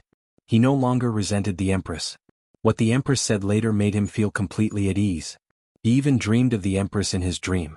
It wasn't the Empress who entered the dream, but Li Mu who dreamt of his own accord. If the Empress used the dream-entering technique to invade Li Mu's dream, she would be able to see that there was another her in the dream. Li Mu originally enjoyed this dream very much. In the dream, he and the Empress relied on each other to keep each other warm. She supported Li Mu from behind, and Li Mu cut through all obstacles for her. He swept away all obstacles in the imperial court, subdued the Yao nation, pacified the ghost realm, suppressed the dragon race of the four seas, conquered the barbarians and unified the countries of the Zhou continent. He also opened up new territory for the Great Zhou, conquered the 10 continents and 3 islands, and completed the unification of the world. He made the 10 continents live in peace and all the countries pay homage to him. Then the Empress conferred him the title of Empress. When the officials attended court, he often accompanied the Empress. After court, he nestled in her arms with a shy face. "No." Li Mu suddenly woke up from his dream. He sat up on the bed and looked around. Thinking about the dream just now, his face was full of shock. The dream just now was simply too scary. In the dream, not only did he have to be a cow or horse for the Empress, he even had to sleep with her. Which normal man would want to marry an Empress? But then again, although her status was high and she was powerful, it wasn't impossible for her to be a wife. In this day and age, which wife could not be unreasonable, admit her mistakes and protect her husband? She was rich and powerful. Although she wasn't gentle and considerate enough, she was able to put down her pride and identity to take the initiative to admit her mistake instead of being unforgiving and unreasonable. Such a woman was hard to find even if one searched for a lantern. As Li Mu thought about it, he suddenly slapped himself and said angrily, "Bah, scumbag." Lu Hanyan was still in the North County, but he actually had such thoughts about the Empress. He really shouldn't have. After reflecting on himself for a while, Li Mu got up and washed up with Xiao Bai's help. The 2 ghosts had already prepared breakfast. After Li Mu finished eating, he went to the palace and prepared to go to court. At the entrance of the palace, the morning court had not started yet. The officials were already waiting outside the palace. In the line of officials, many people were discussing what happened yesterday. Li Mu was arrested and sent to the Ministry of Justice. Although they did not know why he was released later, the Empress did not interfere from beginning to end. What did this mean? It meant that Li Mu's fall from grace was very likely true. A few days ago, when the news of Li Mu's fall from grace spread like wildfire, many of them had been observing the situation from afar. After all, the Empress's heart was unpredictable. No one knew whether Li Mu's fall from grace was true or false. If the news was wrong, they would be impulsively attacking Li Mu and angering the Empress. Wouldn't they be courting death? Everyone was waiting for the first person to test the waters. They did not expect that someone would be so impatient. It had only been a few days, but they could not wait to attack Li Mu. This gave them a chance to verify it. Although Li Mu was released from the Ministry of Justice yesterday, he seemed to have used some method to prove his innocence. The Empress did not say anything about what had happened to him. This had already sent out a strong signal to everyone. If someone used this method to prove that the Empress did not care about Li Mu, he would be removed from the divine capital in less than a month. He would never appear in front of everyone again.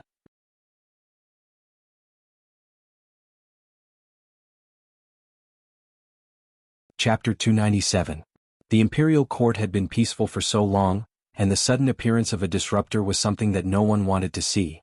Perhaps Li Mu had no selfish motives, but it was precisely because of this that he was an eyesore. Without him, whether it was the old or new parties or the other officials, their days would be much more comfortable. Before the imperial court, no discussion is allowed. While the officials were whispering, a stern voice came from outside the group of officials, interrupting their whispers. Everyone looked over and saw Li Mu wandering outside the group, his sharp gaze sweeping over the crowd. Li Mu was the imperial censor of the imperial court. His main responsibility was to inspect the officials' manners during the imperial court and correct their improper behavior. The emperor used to use him as a personal guard, but now that Li Mu had fallen out of favor, he was only the imperial censor of the imperial court. He had the right to reprimand the officials before the imperial court. The crowd stopped talking, but they sneered in their hearts. The days when he could strut around like this were numbered. Li Mu walked to a certain place and looked at an official. The physician of the Board of Rights, Zhu, also looked at Li Mu, his heart inexplicably weak. Li Mu coldly asked, "What are you looking at?" This was not the past, when the silver law of guilt had been abolished. Zhu did not believe that if he looked at Li Mu one more time, Li Mu would dare to beat him like he had beaten his son in front of the officials. If he really dared to do so, he would not be far from death. Zhu coldly snorted and asked, "What, can't I look at you?" Li Mu shrugged and said, "Of course you can." Zhu looked at him, his gaze even more unbridled, a trace of mockery in his contempt. Li Mu's tone changed and he said, "You can look at me, but you are not wearing your official hat properly. According to the law, you will be caned 10 times and your salary will be deducted for half a month. Men, drag the physician of the Board of Rights to the side, seal his cultivation, and punish him with 10 canes as a warning to others." Zhu's expression changed as he shouted, "How can there be such a law?" Li Mu stretched out his hand and a copy of the Great Zhou laws appeared in his hand. He flipped to a page and pointed it out to Zhu, saying, "Look for yourself. The third article of the 35th volume of the Great Zhou laws states that officials must tidy up their attire before attending court. Those who are disheveled will be regarded as disrespectful in front of the monarch. Their salary will be deducted for half a month and they will be caned 10 times. Have I said anything wrong?" Zhu stared blankly at this clause. It was written in black and white. Unless Li Mu had the guts to change the laws of Great Zhou, what he said was true. Tampering with the laws of Great Zhou was a capital offense. There was no way he would fabricate this just to give him 10 beatings. Li Mu shook his head and said, "This is the rule set by the previous emperor. You didn't follow it when it came to His Majesty. It is clear that you have no respect for His Majesty. If I don't teach you a lesson today, I'm afraid you won't respect His Majesty in the future." He looked at the 2 guards in front of the palace and said, "What are you waiting for? Start the punishment." The 2 guards looked at each other and didn't move. They hadn't been on duty for long and hadn't heard of this rule. Mr. May walked over from afar and looked at the 2 lightly. He asked, "Didn't you hear what Sir Li said? Disrespectful in front of the palace was a serious offense in the previous emperor's time. 10 beatings is already a light punishment. What are you waiting for?" Seeing that Commander May had spoken, the 2 didn't dare to hesitate. They walked up to Zhu and said, "Sir, please?" Zhu's expression was stiff and his throat moved. He walked with difficulty and left with the 2 guards. Li Mu used the law to suppress him. He didn't even have a chance to resist. He swore in his heart that when he returned, he would take a good look at the laws of Great Zhou. What kind of bullshit rule was this? Zhu was taken away to receive his punishment. The officials beside him were very nervous. Some of them even used their mana to adjust their official hats. Some of the officials who had been on the court during the previous emperor's time even remembered the rules of the previous emperor's time. Disrespectful in front of the palace was a crime that existed during the previous emperor's time. Many officials had been punished because of this. After the empress succeeded the throne, she didn't care about this anymore. When the officials went to court, they also became casual. Most importantly, they didn't have to worry about it anymore. Who would have thought that Li Mu would bring this up again today? He brought out all the provisions of the law. No one could say that he was wrong unless the officials all agreed to abolish this law. But that was a matter for the future. Li Mu didn't care about the frightened officials and continued to patrol outside. As he walked, his footsteps stopped again. He stood in front of Wei Ting, the minister-counselor of the Ministry of Revenue. Wei Ting's forehead was covered in cold sweat. He finally understood what Li Mu meant when he said those last words to the three of them yesterday. Revenge. This was undisguised revenge. Li Mu stood in front of Wei Ting. At first glance he didn't find anything strange. At second glance he also didn't find anything strange. So he began to look carefully, up and down, front and back, left and right. At this moment Wei Ting really wanted to curse. When Li Mu walked past the other officials he only glanced at them. When he came to Wei Ting, he had already looked at them for the time it took to brew a cup of tea. Wei Ting's official hat was properly worn and his clothes were neat. But his efforts didn't let him down. Li Mu still found a stain on his sleeve. Li Mu looked at him and said, "Lord Wei, the official robes you are wearing aren't just official robes. They are also the symbol of the great Zhou, the face of the court. The previous emperor requested that when the officials go to court, their clothes must be neat and tidy, and their official robes must not be stained. Have you forgotten?" The two guards who had punished Zhu Qi had already returned. Li Mu looked at Wei Ting, his expression gradually becoming cold. He said, "Forfeit your salary for half a month, 10 strokes of the cane." After the two guards examined him, they also took Wei Ting away. Li Mu continued forward. The director of the Ministry of Justice lowered his head to look at a conspicuous hole in his official robes. Sweat began to seep out of his forehead. The director of the Ministry of Rights just didn't wear his hat properly, and the vice director of the Ministry of Revenue just had a stain on his sleeve, yet he was already beaten 10 times. His official robes had a hole. He had lost the face of the court. Wouldn't he be beaten at least 50 times? He looked at Li Mu out of the corner of his eye and found that he had already walked in front of him. He stopped in front of him. His gaze wasn't right. He seemed to be looking at the hole in his official robes. "It's over, it's over." He found it. Li Mu walked in front of the director of the Ministry of Justice, gave him a look and slowly walked past him. The director of the Ministry of Justice froze in place. Li Mu was letting him go just like that? After Li Mu left for a long time and didn't come back, he finally felt completely at ease. Li Mu really had let him go. Although it was clear that he was taking revenge on the 3 people who had gone to the Ministry of Justice to watch the show yesterday, the 2 of them also had old grudges. Whether he would be punished or not, it would be up to Li Mu to decide. The director of the Ministry of Justice heaved a sigh of relief and felt a little touched. It seemed that Li Mu had indeed forgotten the grudges between them and remembered that he had helped him before. Li Mu was different from other people in the court. Although Li Mu was sometimes annoying, he was a person who could distinguish between kindness and hatred. He was a person worthy of deep friendship. Walking past the director of the Ministry of Justice, Li Mu went straight to the side of the minister of Taichang Temple. The minister of Taichang Temple looked ahead. Even though he had already guessed that Li Mu would not let him go easily after taking revenge on the director of the Ministry of Rights and the minister-counselor of the Ministry of Revenue, he was not afraid. He had a slight obsession with cleanliness. Normally he would often use disguising techniques. His official robes were impervious to fire and water, dirt, holes and dirt. His official hat was also properly worn.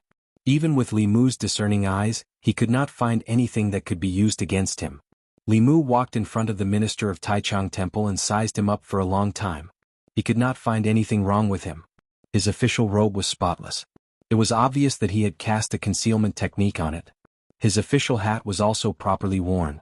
Under such circumstances, if Li Mu still made things difficult for him, it would mean that he was trying to harm him. He observed for a while more and suddenly looked at the feet of the minister of Taichang Temple. The minister of Taichang Temple also noticed Li Mu's actions. His heart skipped a beat. Could it be that he had woken up in a hurry and put on his shoes the wrong way? He did not remember. However, after this thought appeared in his mind, he felt that his feet were somewhat uncomfortable. especially since Li Mu had been staring at his feet for a long time without saying anything. This made him panic. Finally, he could not help but look down. Luckily, there was nothing wrong with his shoes. However, because he lowered his head, the official hat on his head accidentally bumped into the hat of an official in front of him. It fell to the ground. Li Mu looked regretfully at the minister of Taichang Temple and said, "Someone? Today's morning court session was a little different from usual. Other than the officials at the very front, most of the officials standing in the middle and at the back of the court were standing straight. Their official robes were neat and their official hats were properly placed. They were much more energetic than usual. This was because there were 3 officials who had already been fined their salaries and given beatings because of their impoliteness in front of the court. The atmosphere in the court was also different from usual because of this. They did not know what was wrong with Li Mu today. He suddenly brought up the old system of the previous emperor. It should be known that before this, he was strongly opposed to the various systems established by the previous emperor. Only a few people, such as the Minister of Justice, understood why the 3 officials were punished. Li Mu stood in the corner. This was the only thing he felt that the previous emperor had left behind that was useful in his decades on the throne. Yesterday, the 3 of them had said that they wanted to see how long Li Mu could be arrogant. Today he would let them see with their own eyes. The person who presided over the morning court session today was still Mr. Mei. As soon as Mr. Mei announced the start of the morning court session, Zhang Chun stood up and said, "Your Majesty, I have a report." He held the ceremonial tablet and said, "I want to impeach the Assistant Minister of Justice, Zhou Zhong." As the Assistant Minister of Justice, he abused his power and imprisoned Imperial Censor Li Mu on a groundless charge. Where is the dignity of the law? Li Mu was comforted. Elder Zhang was his only true friend in the entire court. When he became successful in the future, he would treat him better. Mr. Mei looked at Zhou Zhong and asked, "Mr. Zhou, what do you have to say?" Zhou Zhong said, "Mr. Zhang is lying. As the Assistant Minister of Justice, I handled the case according to the law. That woman was raped, and I saw from her memory that the person who raped her looked similar to Imperial Censor Li. It was reasonable and legal to detain him temporarily. Later, Imperial Censor Li told me that he was still a Yuanyang body. After he was cleared of suspicion, I immediately let him go. How is this abuse of power?" Hearing this, the courtiers were in an uproar. I was wondering why the Ministry of Justice suddenly let him go. So his Yuanyang body is not broken? It can be cleared of suspicion like this? This is unheard of. I have learned something new. Is he really a Yuanyang body? Li Mu glared fiercely at Zhou Zhong with a murderous gaze. When he realized that everyone in the hall was looking at him, he quietly moved his feet and hid himself behind a pillar.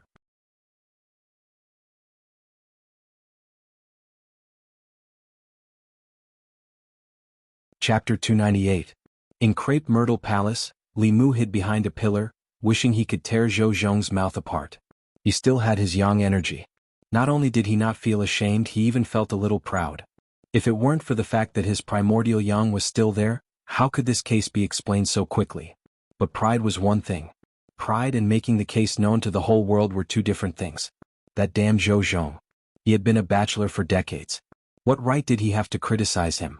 After Zhang Chun's incident, the order in the imperial court was a little chaotic. Many people knew that Li Mu was sent to the Ministry of Justice's prison yesterday and later came out. But they only knew the result, not the process. Some people even guessed that His Majesty had secretly instructed the Ministry of Justice. If that was the case, whether Li Mu had fallen out of favor would have to be re-evaluated. But then again, this case was really a disaster. No matter how many people hated Li Mu, they had to admit that he was as handsome as Cui Ming. He was the most handsome man in the divine capital. If he was willing, countless women would throw themselves at him and be his groom every night. But the truth was that such a person was just a virgin. Even the person who framed him must not have thought of this. Otherwise he would not have framed Li Mu for rape. Today's morning court session ended quickly. To everyone's surprise, His Majesty did not say a word about Li Mu's being framed. This confirmed a conjecture. That person had really fallen out of favor. After the court, Li Mu went to Jianghu Palace to seek an audience with the Empress. But he was still rejected, and he left the palace alone. All of this was seen by a palace maid at the entrance of Jianghu Palace.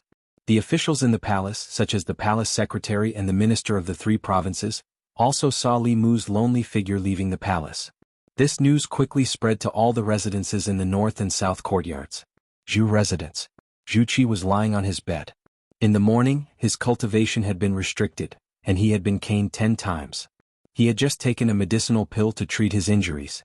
When he heard the news, he immediately sat up in bed and gritted his teeth. "Li Mu, just you wait." Then, a scream came from the room, followed by the sound of something heavy falling on the bed. Wuxia. Although the old Taichung temple deputy had supernatural powers and cultivation base, his cultivation base was limited when he used the cane. He endured 10 canes with his old bones. At this moment, he was also lying on the bed and asked, "Is what you said true?" A middle-aged man said, "It's absolutely true." He was framed and the empress didn't say anything. This time he must have really fallen out of favor. Taichung Temple's deputy prime minister said gloomily, "When I recover in 2 days, it will be the time of Li Mu's death." Wei Estate. Wei Teng was limping around in the courtyard. He had taken some medicinal pills and used Fulu. His injuries were much better now.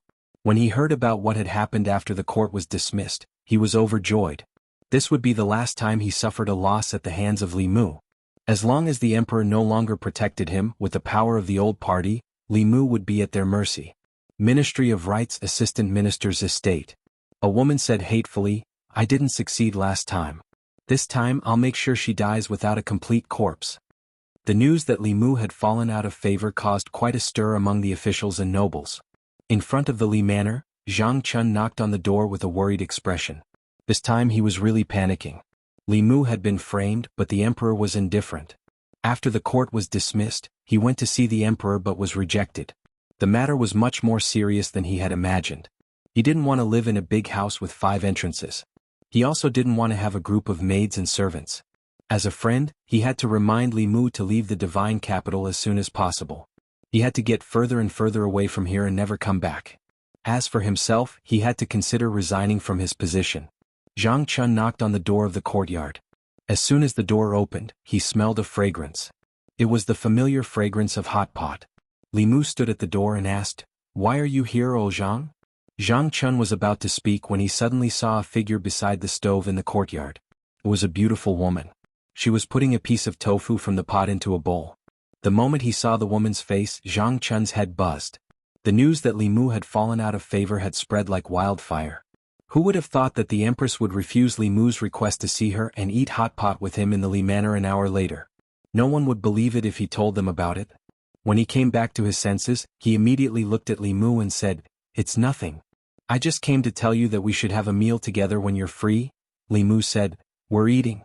Do you want to come in and eat with us?" Zhang Chun quickly waved his hand and said, "I can't today. Maybe another day. My wife is waiting for me at home. Goodbye." He turned around and left. However, he did not return to his residence. Instead, he went to a broker in the divine capital and said to a broker, "Check if there are any empty courtyards in the divine capital. I won't consider those below the 5th rank. As long as they're above the 5th rank." Ministry of Justice. After the director of the Ministry of Justice reported to Zhou Zhong, he could not help but ask, "Sir, has Lord Li really fallen out of favor?" Zhou Zhong said calmly, "I'm afraid only His Majesty knows about this." The director shook his head and said, "What a pity." He then realized that he had misspoken. He looked up and was relieved when he saw that the assistant minister did not hear him. Zhou Zhong stood up and walked out of the Ministry of Justice. The director hurriedly chased after him and asked, "Where are you going, sir?" "I still have some things to report." Zhou Zhong waved his hand and said, "Let's talk about it tomorrow. I have an appointment with a friend today. We're going fishing outside the city." Ministry of Rights. An official walked into a government office and said to someone in the office, "Director Liu, the assistant minister is going to impeach Li Mu tomorrow. Should we follow him?" That person looked up at him and asked, "Why should we follow the assistant minister's impeachment?" The official said, "The assistant minister has this intention. You've just come to the Ministry of Rights, so you shouldn't curry favor with the assistant minister. After all, Li Mu has fallen out of favor. You don't have to worry about His Majesty blaming you for impeaching him. Perhaps His Majesty is waiting for someone to impeach him." That person waved his hand and said, "If you want to go, you go." "I'm not going." The director of the Ministry of Rights left helplessly. The Ministry of Rights originally only had one director. Later, for the imperial examinations, the imperial court added another one. However, this new director Liu did not seem to understand the ways of officialdom.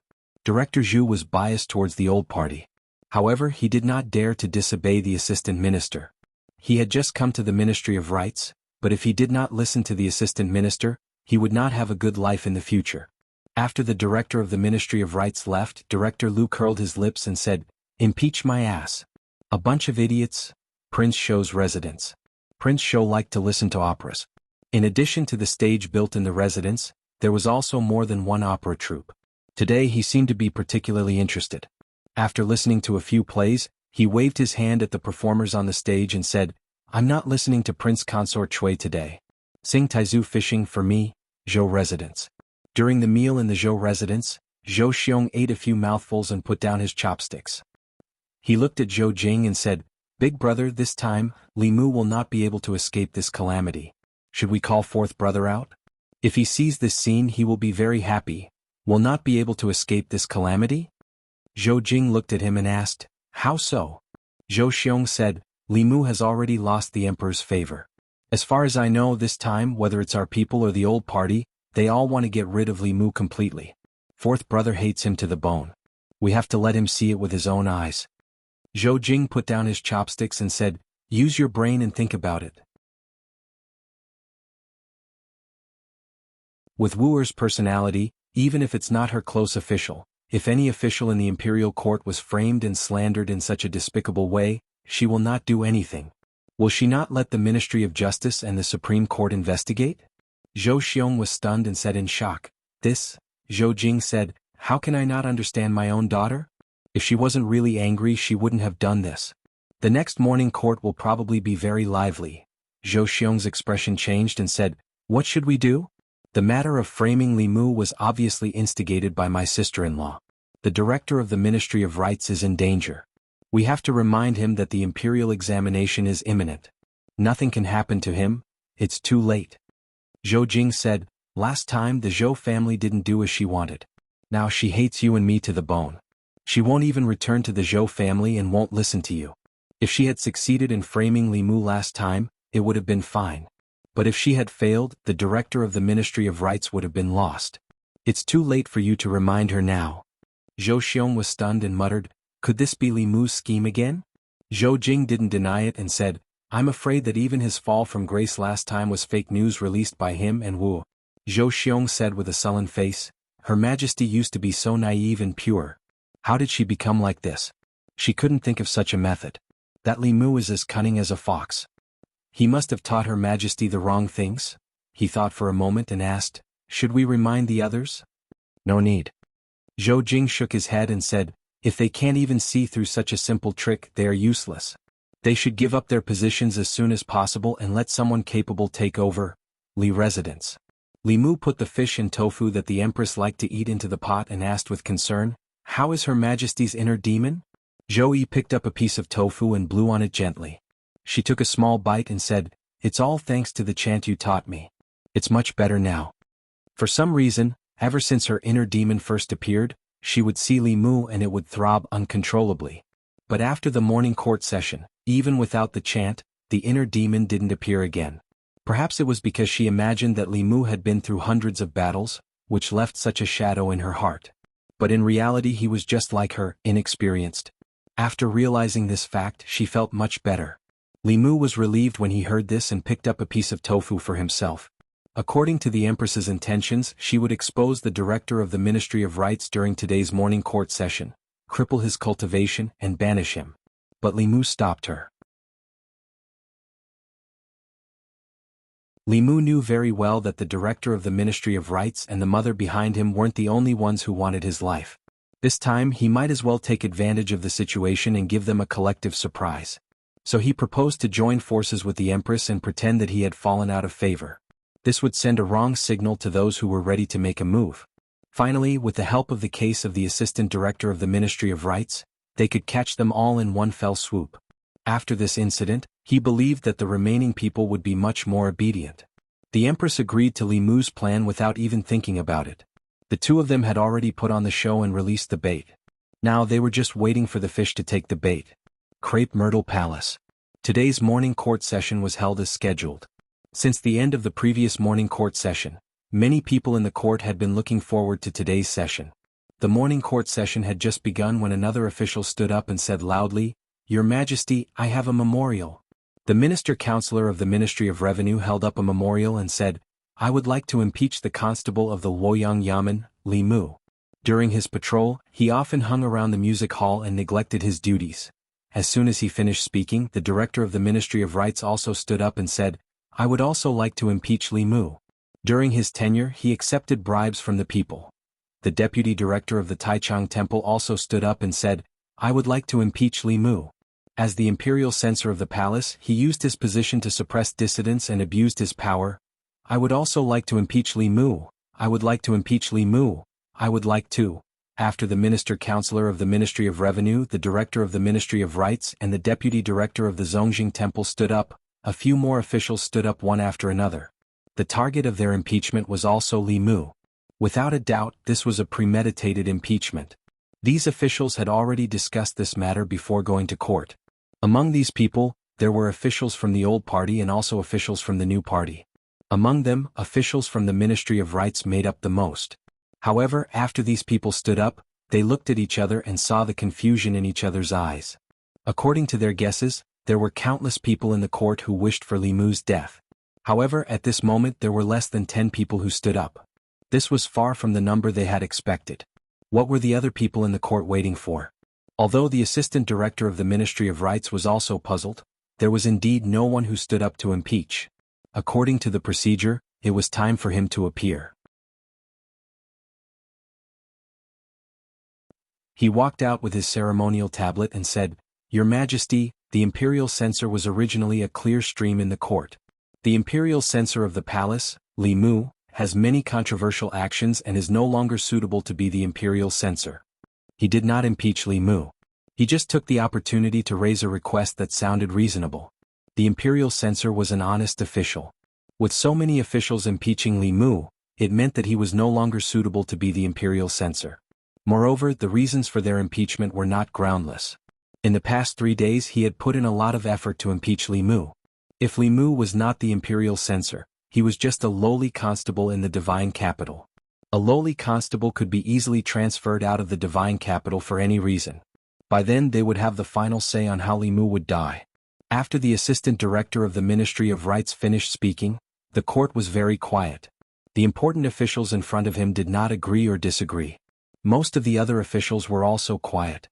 At this moment, the Empress's voice came from behind the curtains. "You want to impeach Li Mu?" The assistant director of the Ministry of Rites walked forward and said, "Your Majesty, we want Li Mu." At this moment, nearly 10 officials behind him, including the assistant director of the Ministry of Rites, were stunned. Li Mu? Hadn't Li Mu fallen out of favor? Why was the Empress still addressing him so intimately? They dared to impeach Li Mu because Li Mu had fallen out of favor. If Li Mu had not fallen out of favor, then, they looked at each other, their hearts sinking into a bottomless abyss. Oh no, they had fallen into a trap.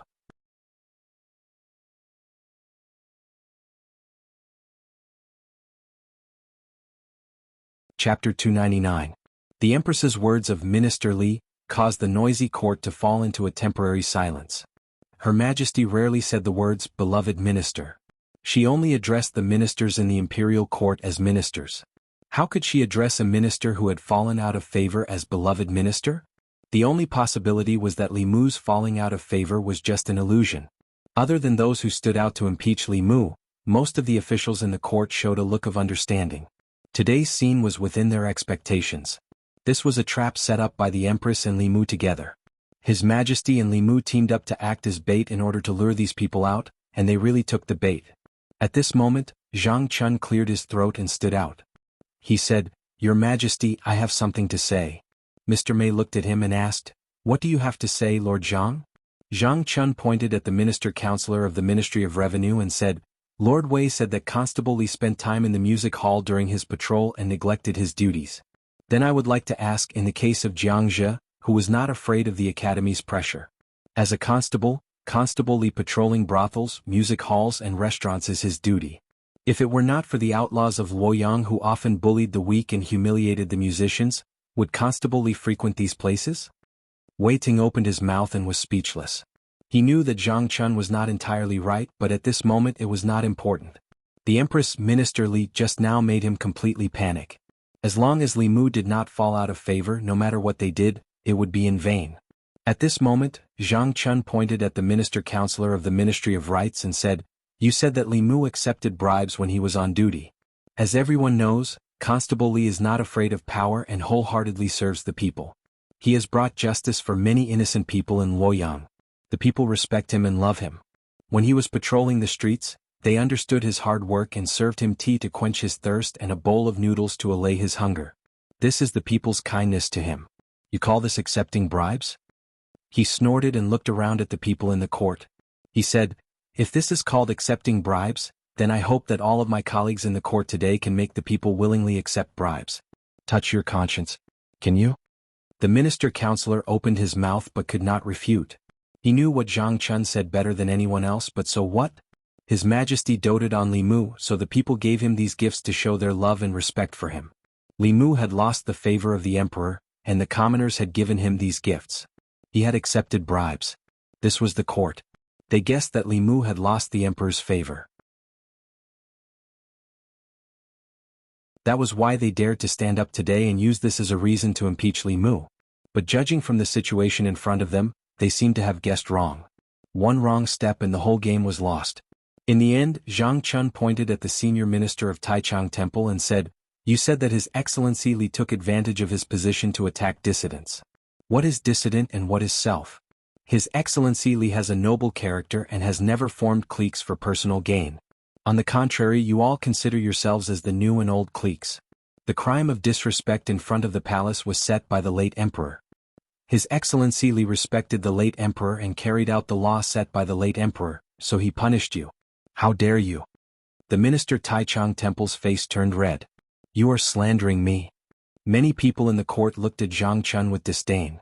There were indeed people in the court who respected the late emperor, but Li Mu was definitely not one of them. Li Mu's passion in the past few months was to overthrow the late emperor's old system. Who in the court did not know that? Zhang Chun, Li Mu's dog, was really shameless to protect his master. But no matter what, his words were watertight and no one could refute. Moreover, the situation in the court was not clear yet. No one was willing to stand up and refute. Whether Li Mu was guilty or not depended on whether the Empress was willing to protect him. If the Empress was willing to protect him, he would be innocent even if he was guilty. If the Empress was not willing to protect him, he would be guilty even if he was innocent. At this time, the Empress's voice came from behind the curtain again. A few days ago, Minister Li was maliciously framed. Did the Ministry of Justice find out who was behind it? Everyone in the court was shocked when they heard this. This happened in the last morning court. The Empress did not say anything about it last time. But today she suddenly mentioned it. The meaning behind it was self-evident. The Assistant Minister of Rights' eyelids twitched. He could not help but lower his head. Zhou Zhong stood up and said, "Your Majesty, the culprit disguised himself as Lord Li and committed the crime." After that, he disappeared. The Ministry of Justice has not found any clues. If we wait for the Ministry of Justice to find clues, how long will Minister Li be wronged? The Empress looked at him and said coldly, "Mei Wei, bring him here." Mr. Mei looked outside the hall and said, "Bring him here." Two women escorted a middle-aged man into the hall. When he saw the middle-aged man, the Assistant Minister of Rights finally could not control his expression. After the deed was done, he had ordered this person to leave Luoyang and never come back. He did not expect to see him in the court. Mr. Mei looked coldly at the middle-aged man and said, "Speak. Who ordered you to frame Lord Li?" When he said this, the officials were shocked again. They did not expect the Empress to have already captured the culprit. This person used fulu or pills to disguise himself as Li Mu. Even the Ministry of Justice would not be able to find him. The internal guards would not be able to find him. The Empress must have done it herself. The power of a transcendent powerhouse was beyond their imagination. Of course, more importantly, the Empress had done it herself for Li Mu. This was enough to prove one thing. The middle-aged man knelt on the ground and pointed at the Assistant Minister of the Ministry of Rights. He said, "It was Lord Qin. It was Lord Qin who gave me the fake form pill and told me to pretend to be Lord Li and rape that woman to frame him. Nonsense." The Assistant Minister of Rights' face was pale. He pointed at him with a trembling finger and said, "I have no grudge against you. Why did you frame me?" The middle-aged man shook his head helplessly and said, "Lord Qin, it's useless. They all know. Just admit it, the Assistant Minister of Rights said sternly. What nonsense are you talking about? I don't even know you. Although his voice was not soft, everyone present could hear the trembling in his voice. Clearly he was not confident. They all realized something. They did not expect the Assistant Minister of Rights to be the one who would frame Li Mu like this. When they thought about it more carefully, the Assistant Minister of Rights' wife was Zhou Chu's sister. Zhou Chu had died at Li Mu's hands. He had enough motive to frame Li Mu. The middle-aged man waved his hand and images appeared in front of everyone's eyes. In the image, the Assistant Minister of the Ministry of Rights handed a pill to the middle-aged man and seemed to whisper a few words into his ear.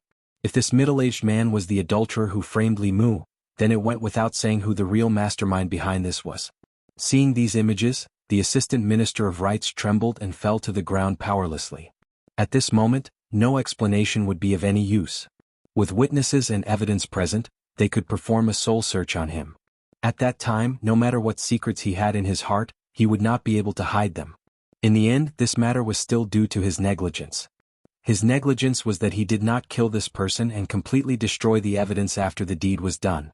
His negligence was that he was too anxious and believed the dowager consort's words. He thought that Li Mu had fallen out of favor with his wife, which was why he dared to act so recklessly. Now that things had come to this, there was no use regretting it. He hung his head and sat on the ground, not saying a word. Clearly he had accepted his fate. The Assistant Minister of Rights' actions had completely confirmed his crimes. He was even spared from unnecessary interrogation. At this moment, the Crepe Myrtle Palace was completely silent. Everyone's hearts were extremely heavy because the entire palace was enveloped by a powerful aura. This aura came from the curtain in front of them. Under this aura, even the 5th and 6th level courtiers felt as if Mount Tai was pressing down on them. It was obvious that Her Majesty was extremely angry. First you secretly framed him. Then you joined forces with the imperial court to impeach him. You said that Minister Li was suppressing his dissidents. Who exactly was the one doing so? Hiring a murderer to frame a colleague. The Assistant Minister of Rights will be removed from his position and sent to the border counties. The Ministry of Justice will investigate this case strictly. Do not leave out anyone who participated in this case. The Assistant Minister of Rights, the Assistant Minister of Revenue, the Minister of Taichung Temple, and the others formed a clique for personal gain and attacked dissidents. They will be removed from their positions immediately and will never be employed again. All those related to this case will be severely punished. In the imperial court, the Empress was furious. She dismissed all the officials who had impeached Li Mu today. Ever since she ascended the throne, the courtiers had never seen her so angry. The Assistant Minister of Rights and the others were just ordinary impeachments. Even if the reason for the impeachment was wrong, the consequences would not be so severe. Impeachment was an impeachment based on hearsay. Afterward, there would naturally be internal guards or imperial censors to verify the truth. Every official in the imperial court had the power to impeach. However, they had chosen the wrong time. The Assistant Minister of Rights had hired a murderer to frame a colleague in the imperial court. This was something that the imperial court could not tolerate. There were disagreements and conflicts between courtiers. This was normal. However, there must be a bottom line in any conflict. The Assistant Minister of Rights' actions had crossed the bottom line of the imperial court and the bottom line of the law. The Assistant Minister of Rights, the Assistant Minister of Revenue, and the others happened to be implicated by him. What should have been a normal impeachment became a conspiracy. In the end, not only did they lose their official positions, but they also had to face prosecution. This was obviously a test by Her Majesty. While testing the courtiers, she also caught all the courtiers who were tempted to take action against Li Mu in one fell swoop. She was using this method to protect her favored courtiers. She was also using the fate of these people as a warning to others. After today, everyone would know that Li Mu was the Empress's man. If they tried to slander or frame him through clumsy means, they would eventually pay with their lives.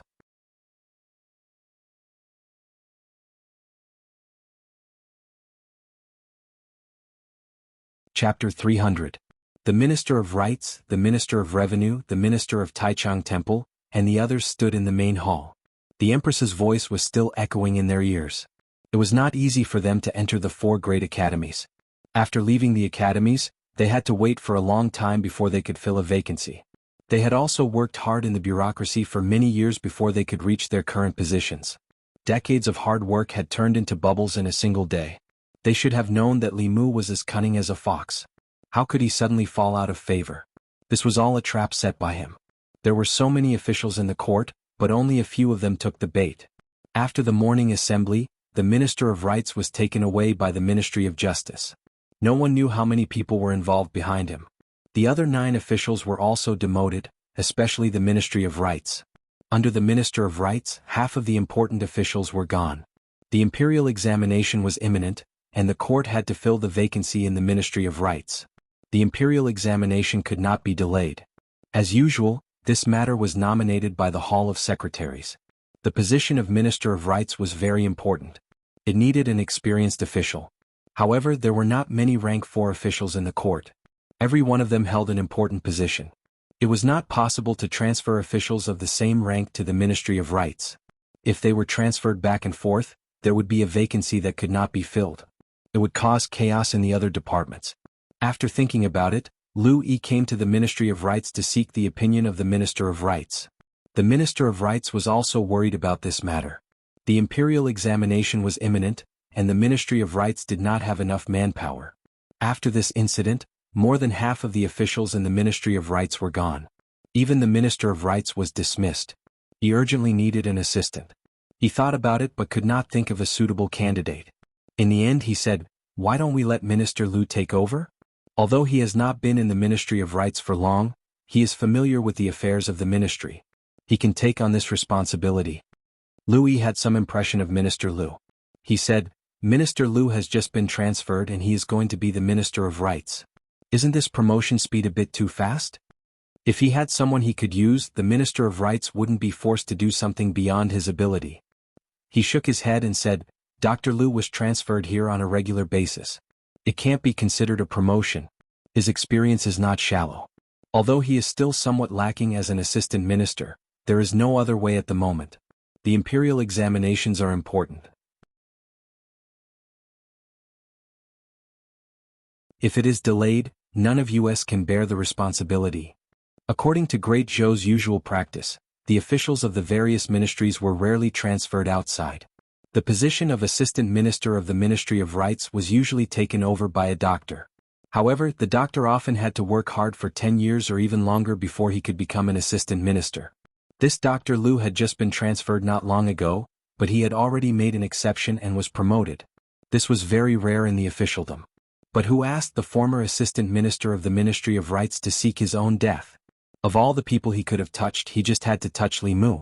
This move was not a big deal, and Li Mu did not suffer any losses. More than half of the Ministry of Rights was lost by him. If the vacancy in the Ministry of Rights was not resolved as soon as possible, the imperial examinations would definitely be affected. After thinking for a long time, Lu Yi nodded and said, "Since the minister recommends Dr. Lu, the Secretariat will nominate him, Ministry of Justice." Inside the prison of the Ministry of Justice, the Assistant Minister of Rights, who had been in high spirits during the morning court session, was now a prisoner. He sat dejectedly in a corner with a lonely expression. Zhou Zhong walked to the door of the prison and said, "Open the door." The jailer hurriedly opened the door and Zhou Zhong slowly walked in. He walked in front of the Assistant Minister of the Ministry of Rights and said, "His Majesty has ordered that the people involved in this case be severely punished. Lord Qin and that Li Mu have no enmity. Who is behind this?" The Assistant Minister of the Ministry of Rights said, "Zhou Zhong is my wife's younger brother. He died because of Li Mu. I just want to avenge him. There is no one behind this." Zhou Zhong shook his head and said, "You are the Assistant Minister of the Ministry of Rights. You have a high position. After the imperial examinations were reformed, you have even more power. Zhou Zhong is your wife's younger brother, not your biological brother. You have no reason to do this." The Assistant Minister of the Ministry of Rights said, "I am responsible for what I did. Don't waste your breath." Zhou Zhong smiled and said, "Actually, even if you don't say it, I know. On the day Li Mu was imprisoned, your wife and mother-in-law came to the Ministry of Justice. If there is anyone in Shindu who hates Li Mu the most, it would be your mother-in-law. Her son died at the hands of Li Mu. It is reasonable that she wants to kill Li Mu for revenge."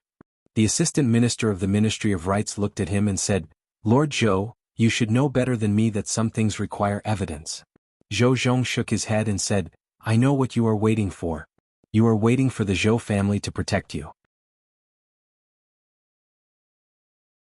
However, have you ever thought about why no one from the new party stood up for you in the imperial court today? The assistant minister of the Ministry of Rights' expression froze. This was something he could not understand even now. Zhou Zhong continued, they already knew that this was Her Majesty and Li Mu's scheme, but they did not tell you. It is obvious that they have given up on you. You hired assassins to frame your colleagues and touched Her Majesty's bottom line. The Zhou family cannot protect you and they have no way to do so. Regardless of whether you give them up or not, you will be sent to the battlefield at the border. With your cultivation, you will become a dead soul at the hands of those demon kings and ghost kings in less than a month. No, they will devour your body and soul. They will not give you the chance to become a dead soul. The assistant minister of the Ministry of Rights thought carefully and his face gradually paled. Zhou Zhong looked at him and said, when the late emperor was still alive, Her Majesty was already chosen as the crown prince's wife. At that time, the Zhou family's goal of stealing the country had not been exposed. The late emperor treated the Zhou family very well and gave them 2 death exemption tokens. Now that you have been sentenced to exile, it is no different from a death sentence. If the Zhou family is willing to save you, although they cannot restore your position, they can let you stay in the divine capital and keep your life. If the Zhou family is not willing to save you, then you can only wait for death. Zhou Zhong looked at him one last time and turned to leave. 15 minutes later, a woman came to visit him in the prison. When the assistant minister of the Ministry of Rights saw the woman, he immediately got up and ran to the door of the prison. He shouted, "Wife, wife, save me!" The woman's expression was ugly. She asked, "How did this get exposed?" The assistant minister of the Ministry of Rights said, "It must be Her Majesty's divination. Li Mu's fall from grace was fake. We were all fooled by them." The woman gritted her teeth and said, "We are her family. She actually treated us like this for an outsider." The assistant minister of the Ministry of Rights quickly said, "It's too late to say this now. Wife, you have to think of a way to save me. I heard that the Zhou family has 2 death exemption tokens. As long as I have one, I won't be exiled to the border counties." The woman nodded and said, "I will go and beg father. Wait for me here." Zhou Manor. Zhou Ting had just finished his seclusion. When he heard about the recent events, he was furious. "Stupid." The woman who had returned to the Zhou family said with a cold face, "Stupid or smart, I have to avenge Chu. He is a piece of flesh that fell from my body. I will not let him die in vain." Zhou Ting said with a sullen face, "Because of your stupidity, we lost an assistant minister of the Ministry of Rights." "Do you know how important that position is?" The woman said coldly, "I don't know and I don't want to know. I only know that I have to avenge Chu." Zhou Qian looked at her father and said, "Father, you have to save my husband. If he is exiled to the border counties, what will happen to me? What will happen to our child?" Zhou Ting said indifferently, "This matter is already known by the entire court. His Majesty has personally issued a decree. How can I save him?"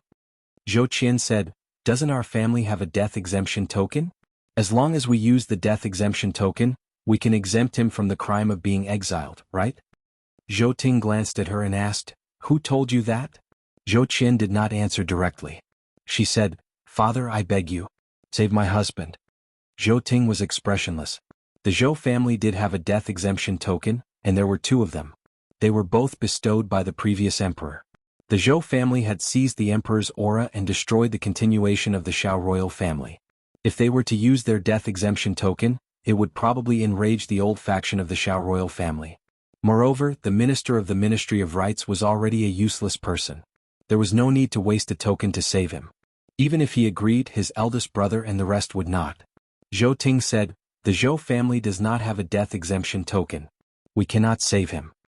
Zhou Qian complained tearfully, "Father, are you so heartless? Are you going to watch your daughter lose her husband and your grandson lose his father?" Zhou Ting thought for a moment.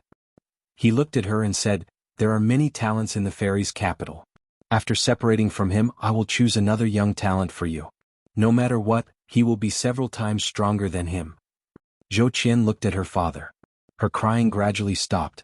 An hour later, in the prison of the Ministry of Justice, Zhou Qian stood outside the cell and said to the minister of the Ministry of Rights, "I have asked. The Zhou family does not have a death exemption token. Father cannot save you. Don't worry. After you go to the border counties, I will take good care of the child. Do not involve more people in this matter." Zhou Qin did not stay for long. She left in a hurry. The minister of the Ministry of Rights leaned against the cell door and slid down weakly. After an unknown period of time, a sigh came from behind him. He turned his head and looked at Zhou Zhong, who was standing in the shadows. He asked, "What are you sighing about?" Zhou Zhong looked at him and said slowly, "I feel bad for you. You are doing well as the minister of the Ministry of Rights. You have no enmity with Li Mu.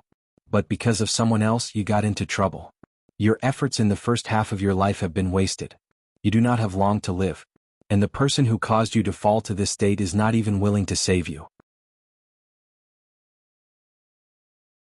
I believe you know very well that the Zhou family has a death exemption token. It is just that they are not willing to save you." The minister of the Ministry of Rights looked at him with a cold smile and said, "Don't you want me to give up more people? I am afraid you will be disappointed. This matter was done by me alone. It has nothing to do with anyone else." Zhou Zhong looked at him and said with a faint smile, "Have you ever thought about what you will be like after you die?" He looked at the minister of the Ministry of Rights. His eyes were like deep pools. His voice carried a strange power as he slowly said, "Your wife, although no longer young, is still in the prime of her life. After you die she will still have a long life. She will definitely remarry. At that time she will take in an even younger and more handsome husband than you. In the future they will have their own children. That person will live in your mansion, sleep with your woman, and if he is not happy he might even beat up your children." Zhou Zhong looked into his eyes. His gaze was deep as he said slowly, "They treated you like this. Is it worth it for you to protect them like this?" Zhou Zhong's voice seemed to have a magical power. When the minister of the Ministry of Rights heard this, a trace of confusion appeared on his face. Then his chest began to rise and fall slightly. His breathing became rapid, the veins on his forehead bulged, and his eyes became bloodshot. "I didn't want to interfere, but that old woman forced me to do so. That false form elixir was given to me by her, but she didn't save me. What right does she have to not save me? Since she doesn't want me to live, then let her die with me." Translator's note: Lu_Kaixin translator, Kaixin editor, Valvrave editor, Valvrave editor, Valvrave editor, Valvrave editor, Valvrave editor, Valvrave editor, Valvrave editor, Valvrave editor, Valvrave editor, Valvrave.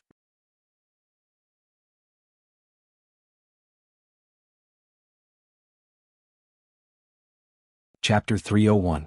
Ministry of Justice. When Zhou Zhong walked out of the prison, the assistant minister of the Ministry of Justice, who was waiting outside, whispered into his ear, "Lord Qin from the Ministry of Personnel is here." The Ministry of Personnel and the Ministry of Justice were the pillars of the old party in the imperial court. Zhou Zhong walked into the yamen and saw a figure standing there. He asked, "Lord Qin, are you here for something important?" The assistant minister of the Ministry of Personnel turned around and looked at Zhou Zhong. He asked, "The higher-ups say that the assistant minister of the Ministry of Rights must be punished severely. This is a big blow to the Zhou family and the new party. We can't let go of this opportunity." Zhou Zhong said calmly, "Just the assistant minister of the Ministry of Rights is not enough." The assistant minister's eyes flashed. He asked, "Lord Zhou, you mean?" Zhou Zhong said, "The source of this matter is Zhou Ting's wife, not the assistant minister of the Ministry of Rights. If we can drag her down, the Zhou family will protect her for the sake of their reputation or for other reasons. My goal is the Zhou family's 2 death exemption medallions. Without them, it will be much easier for us to fight the Zhou family in the future." The assistant minister of the Ministry of Personnel nodded. The late emperor's death exemption medallions were actually given to a thief who stole the country. It is indeed a disgrace to us. It would be best if we can make them use the medallions. However, I don't think the assistant minister of the Ministry of Rights will rat out his mother-in-law. The Zhou family will not use the medallions for a mere assistant minister of the Ministry of Rights. Zhou Zhong looked at him and asked, "Does Lord Qin not believe me?" The assistant minister of the Ministry of Personnel was stunned. He asked, "Could it be?" Zhou Zhong said, "The assistant minister of the Ministry of Rights has already confessed that it was his mother-in-law, Zhou Ting's wife, who instigated him to frame Li Mu. She is the mastermind behind the scenes. This time I will make the Zhou family pay the price." The assistant minister of the Ministry of Personnel was shocked. The assistant minister of the Ministry of Rights actually ratted her out. Then he came to his senses and praised, "Lord Zhou is always full of surprises. If we can make the Zhou family hand over the 2 death exemption medallions, Lord Zhou will have done a great service." Zhou Zhong said calmly, "This is what I should do in order to support the legal wife. An uninvited guest arrived at the entrance of Zhou residence. The Assistant Minister of Justice, Zhou Zhong, also had the surname Zhou, but he was different from the Zhou family. When he was in the imperial court, he sided with the old party. Over the years, the officials of the new party had suffered many losses in his hands. Zhou Zhong came to the Zhou clan alone.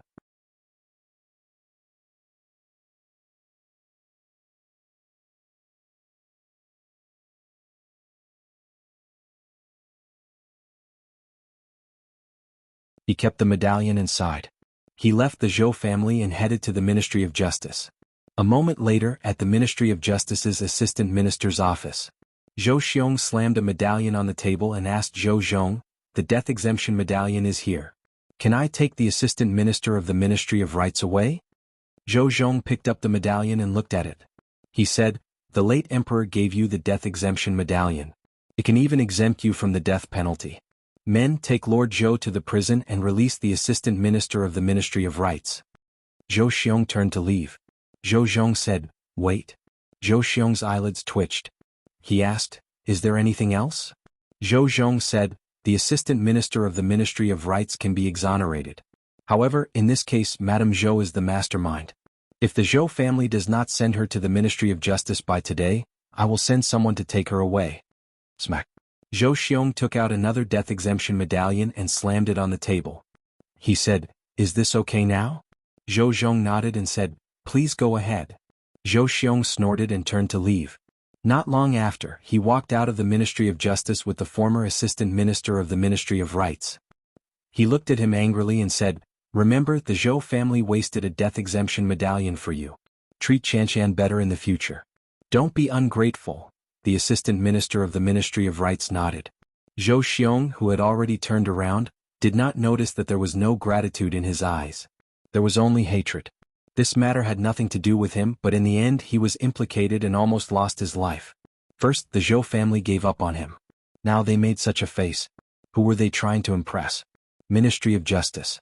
In the Assistant Minister's office, Zhou Zhong flipped open a book on the table. He flipped to a certain page, picked up a pen and gently crossed off the two Zhou family on the list. Then he closed the book and said slowly, "There are 7 more." Li Mu walked on the streets. The people of Fairy's capital greeted him warmly. "Hello, Constable Li. Constable Li, you're still single? My daughter is also of age." "Constable Li, do you want to consider my daughter?" "Constable Li, I have 2 daughters. One is prettier than the other." "Constable Li, don't go." Li Mu could not resist the people's enthusiasm. He did not even bother to collect his telekinesis and fled. The case was cleared. It was very thorough. The people even knew the details of the case. Now, all the people of Fairy's capital knew that he was a virgin. Along the way there were countless people who wanted to marry their daughters to Li Mu. Although Li Mu usually got along well with them, he did not have any thoughts about their daughters. It was all Zhou Zhong's fault. Because of this, he became famous in Fairy's capital again. Sooner or later, Li Mu would find him and settle the score. When he finally reached his house, he saw a few carriages parked at the entrance.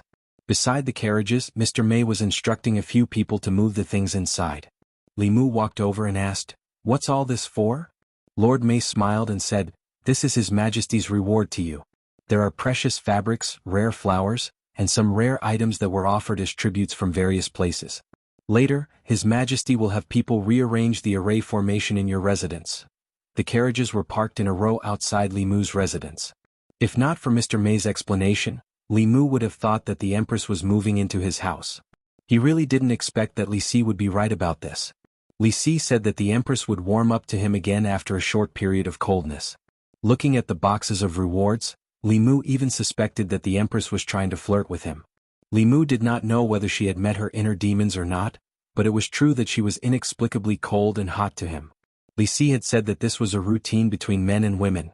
Only by being both hot and cold, and being neither friendly nor distant could they arouse the other party's nervousness and sense of danger.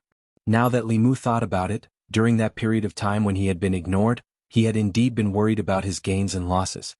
He had not been able to eat or sleep well, and his mind had been filled with thoughts of the Empress. But thinking about it carefully, it was impossible for the Empress to know such a sophisticated trick. Her EQ was not much better than Xiao Bai's. How could she come up with such a sophisticated trick?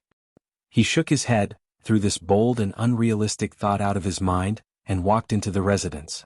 The Empress had rewarded many things. Li Mu planned to pick some and send them to Zhang Chun. Old Zhang's protection of him in the imperial court was no less than Li Mu's protection of the Empress. Li Mu was very touched by this. He specially asked the Empress to reward Zhang Chun with a 3-sectioned residence. It was located in the North Court, not far from the Li residence. Although they were not neighbors, it was just a matter of walking a few steps. At this time, in a residence not far from the Li residence in the North Court, Zhang Chun stood at the door and ordered 2 palace guards. He said, move slowly, don't break the things." Today he finally fulfilled his wish of moving to a new residence. Although the residence was only changed from a 2-sectioned one to a 3-sectioned one, the location was worlds apart. This was the North Court, where the real high-ranking officials and dignitaries lived. If he lived here, he would not be embarrassed to say that he was an official in the imperial court. Zhang Chun pulled Madame Zhang around the new residence and asked, "How is it?" Madame Zhang said, "It's big enough, but the furniture is a bit old. Why don't we order some new ones?" Zhang Chun shook his head and said, "There's no need to waste money. It won't be too late to change after a few days when we get a bigger residence." Madame Zhang was shocked. She said, "This is already big enough. You want a bigger one?" Zhang Chun nodded firmly and said, 3-sectioned is nothing. At this rate, it's not impossible for us to get a 5-section one. You can just wait to enjoy your life. Tidy up the room first. When you're done, I'll take you to Lord Li's residence for a walk." Madame Zhang sighed and said, "I knew that Constable Li had a bright future. I asked you to set him up with Yi, but you were unwilling. Now there are so many girls in the Immortal's capital who want to marry him." "Shoo."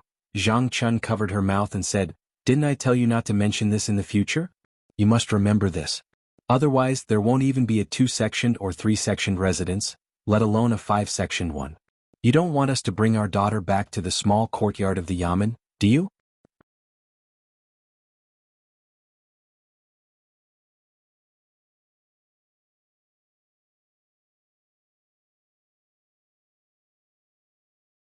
The Zhou family's 2 death exemption tokens are gone. We have one less worry. Lord Zhou, let me toast to you. Lord Zhou, let me toast to you. Zhou Zhong was the main character of today's banquet. Even the original members of the royal family of the Shao clan gave him enough respect.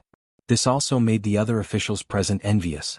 Zhou Zhong held a high position, had the ability and the means, and was also highly regarded by the Shao clan. After today he would probably come into contact with even more secrets of the royal family. His future was limitless, and definitely would not be limited to the position of Assistant Minister of the Ministry of Justice. Once the Shao clan regained power, his position in the court would be even higher than it was now. Imperial Palace in front of Jianghu Palace. A palace maid on duty was on duty. A few figures came from afar and stopped beside her. She looked up and immediately bowed. "Greetings, Commander Mei." Mr. Mei glanced at her and said, "Take her away. Slap her 100 times and flog her 20 times. Send her to Fusho Palace." The palace maid seemed to realize something. Her face paled and her body trembled uncontrollably. Mr. Mei asked calmly, "Do you know why I punished you?" The palace maid knelt on the ground and said in a trembling voice, "Commander Mei, I know I was wrong. I know I was wrong." Mr. Mei glanced at her one last time and said, "As a servant in the palace, you have to abide by the palace rules. Don't listen to what you shouldn't hear and don't say what you shouldn't say. Take her away and flog her outside Fusho Palace." Fusho Palace. Fusho Palace was located in the West Palace. It was originally the residence of the imperial concubines. The current empress didn't have any imperial concubines, and she didn't drive the former emperor's imperial concubines out of the West Palace. Fusho Palace was the residence of the old Empress Dowager. In the West Palace, the Empress Dowager was the leader, followed by the old Empress Dowager. Since the death of the former emperor, the old Empress Dowager had basically been in a state of seclusion. The West Palace was usually very quiet. Today, the silence of the West Palace was broken by a series of screams. A palace maid was escorted to the entrance of Fusho Palace by 2 internal guards. First she was slapped 100 times. Then she was pressed to the ground and flogged 20 times. Her miserable screams could be heard clearly in the West Palace. The West Palace was a quiet place. The internal guards didn't have the guts to do this. It must be the Empress' order. The palace maid was not tortured in the Empress Dowager's everlasting palace. nor in front of the other old Empress Dowager's palaces. It couldn't be a coincidence that she chose the old Empress Dowager's Fusho Palace. It must be that the old Empress Dowager did something that displeased the Empress Dowager and touched the Empress Dowager's reverse scale. That was why she changed her respect for the old Empress Dowager and didn't give the old Empress Dowager any face. This was an obvious warning. In Fusho Palace, an old palace maid was angry. She said loudly, "There are so many places in the palace, but she chose to do it in front of our palace. Isn't this a show for the old Empress Dowager to see?" The old Empress Dowager sighed and said, "Yes, this is her warning to me. I didn't expect her to be so protective of that person. I was negligent." Not long after, a palace maid came in and said, "Old Empress Dowager, that palace maid fainted. Should we send her out of the West Palace?" The old Empress Dowager shook her head and said, "No matter what, she is still one of my people. Bring her into the palace and let her work in Fusho Palace." Then she looked at the old palace maid and asked, "How is Yunyang?" The old palace maid sighed and said, "The prince consort's accident was a big blow to the princess. She locked herself in the princess residence all day and didn't see anyone." The imperial concubine said, "No one would have thought that the one surnamed Chui was actually a spy from the devil sect. Go to the princess mansion and say that it was Ijia's order to let her come to Fusho Palace and stay with Ijia for a few days." Princess Yunyang's residence. After Chui Ming's identity as a spy was exposed and he escaped from Luoyang, Princess Yunyang locked herself in the residence. She didn't see anyone except for her personal maid who brought her food every day. At this time in Princess Yunyang's room, she looked at a woman who suddenly appeared and asked in shock, "Who are you?" The woman smiled at her and said, "It doesn't matter who I am. What matters is that I am here to help you." Princess Yunyang said warily, "Leave quickly or I will shout for help." The woman shook her head and said, "Go ahead. I have sealed this place with an array. Even if you shout until your throat breaks, no one will hear you." Princess Yunyang said with a pale face, "What do you want?" The woman looked at her and said slowly, "Didn't I say that I am here to help you? Do you want to see the prince consort again? Do you want to sit on the highest position?" The woman's voice was bewitching. Princess Yunyang asked blankly, "What is the highest position?" The woman said, "Of course it is the supreme position. The position of the emperor." Princess Yunyang was shocked and said, "How is that possible?" The woman smiled and said, "If other women can sit there, why can't you? Don't forget that you have the blood of the Shao royal family and are the daughter of the late emperor. You are more suitable to sit on that position than her." In the room, Princess Yunyang pondered over her words and the wariness on her face gradually disappeared. Li residence. Li Mu already knew that the Zhou clan had used 2 death exemption gold medallions to save the assistant minister of the Ministry of Rights and Zhou Chu's mother. He did not expect that the Zhou clan would have death exemption gold medallions. Although the 2 culprits were not severely punished by the law, it was not like they did not gain anything. Things like death exemption gold medallions should not exist in the first place. Using them meant one less piece. After he was done with this, Li Mu would find a way to destroy them sooner or later. But right now he had more important things to do. The imperial examination was just around the corner. Even if he wrote the outline, the examination questions were set by the various ministries. He had to prepare. If he failed, not only would he lose face, he would also lose face for the empress. In addition, Chui Ming's matter had a great impact on the imperial court. The most direct impact was that the officials in the imperial court thought that everyone was a spy from the demon sect, especially those who were good-looking. They were especially suspected.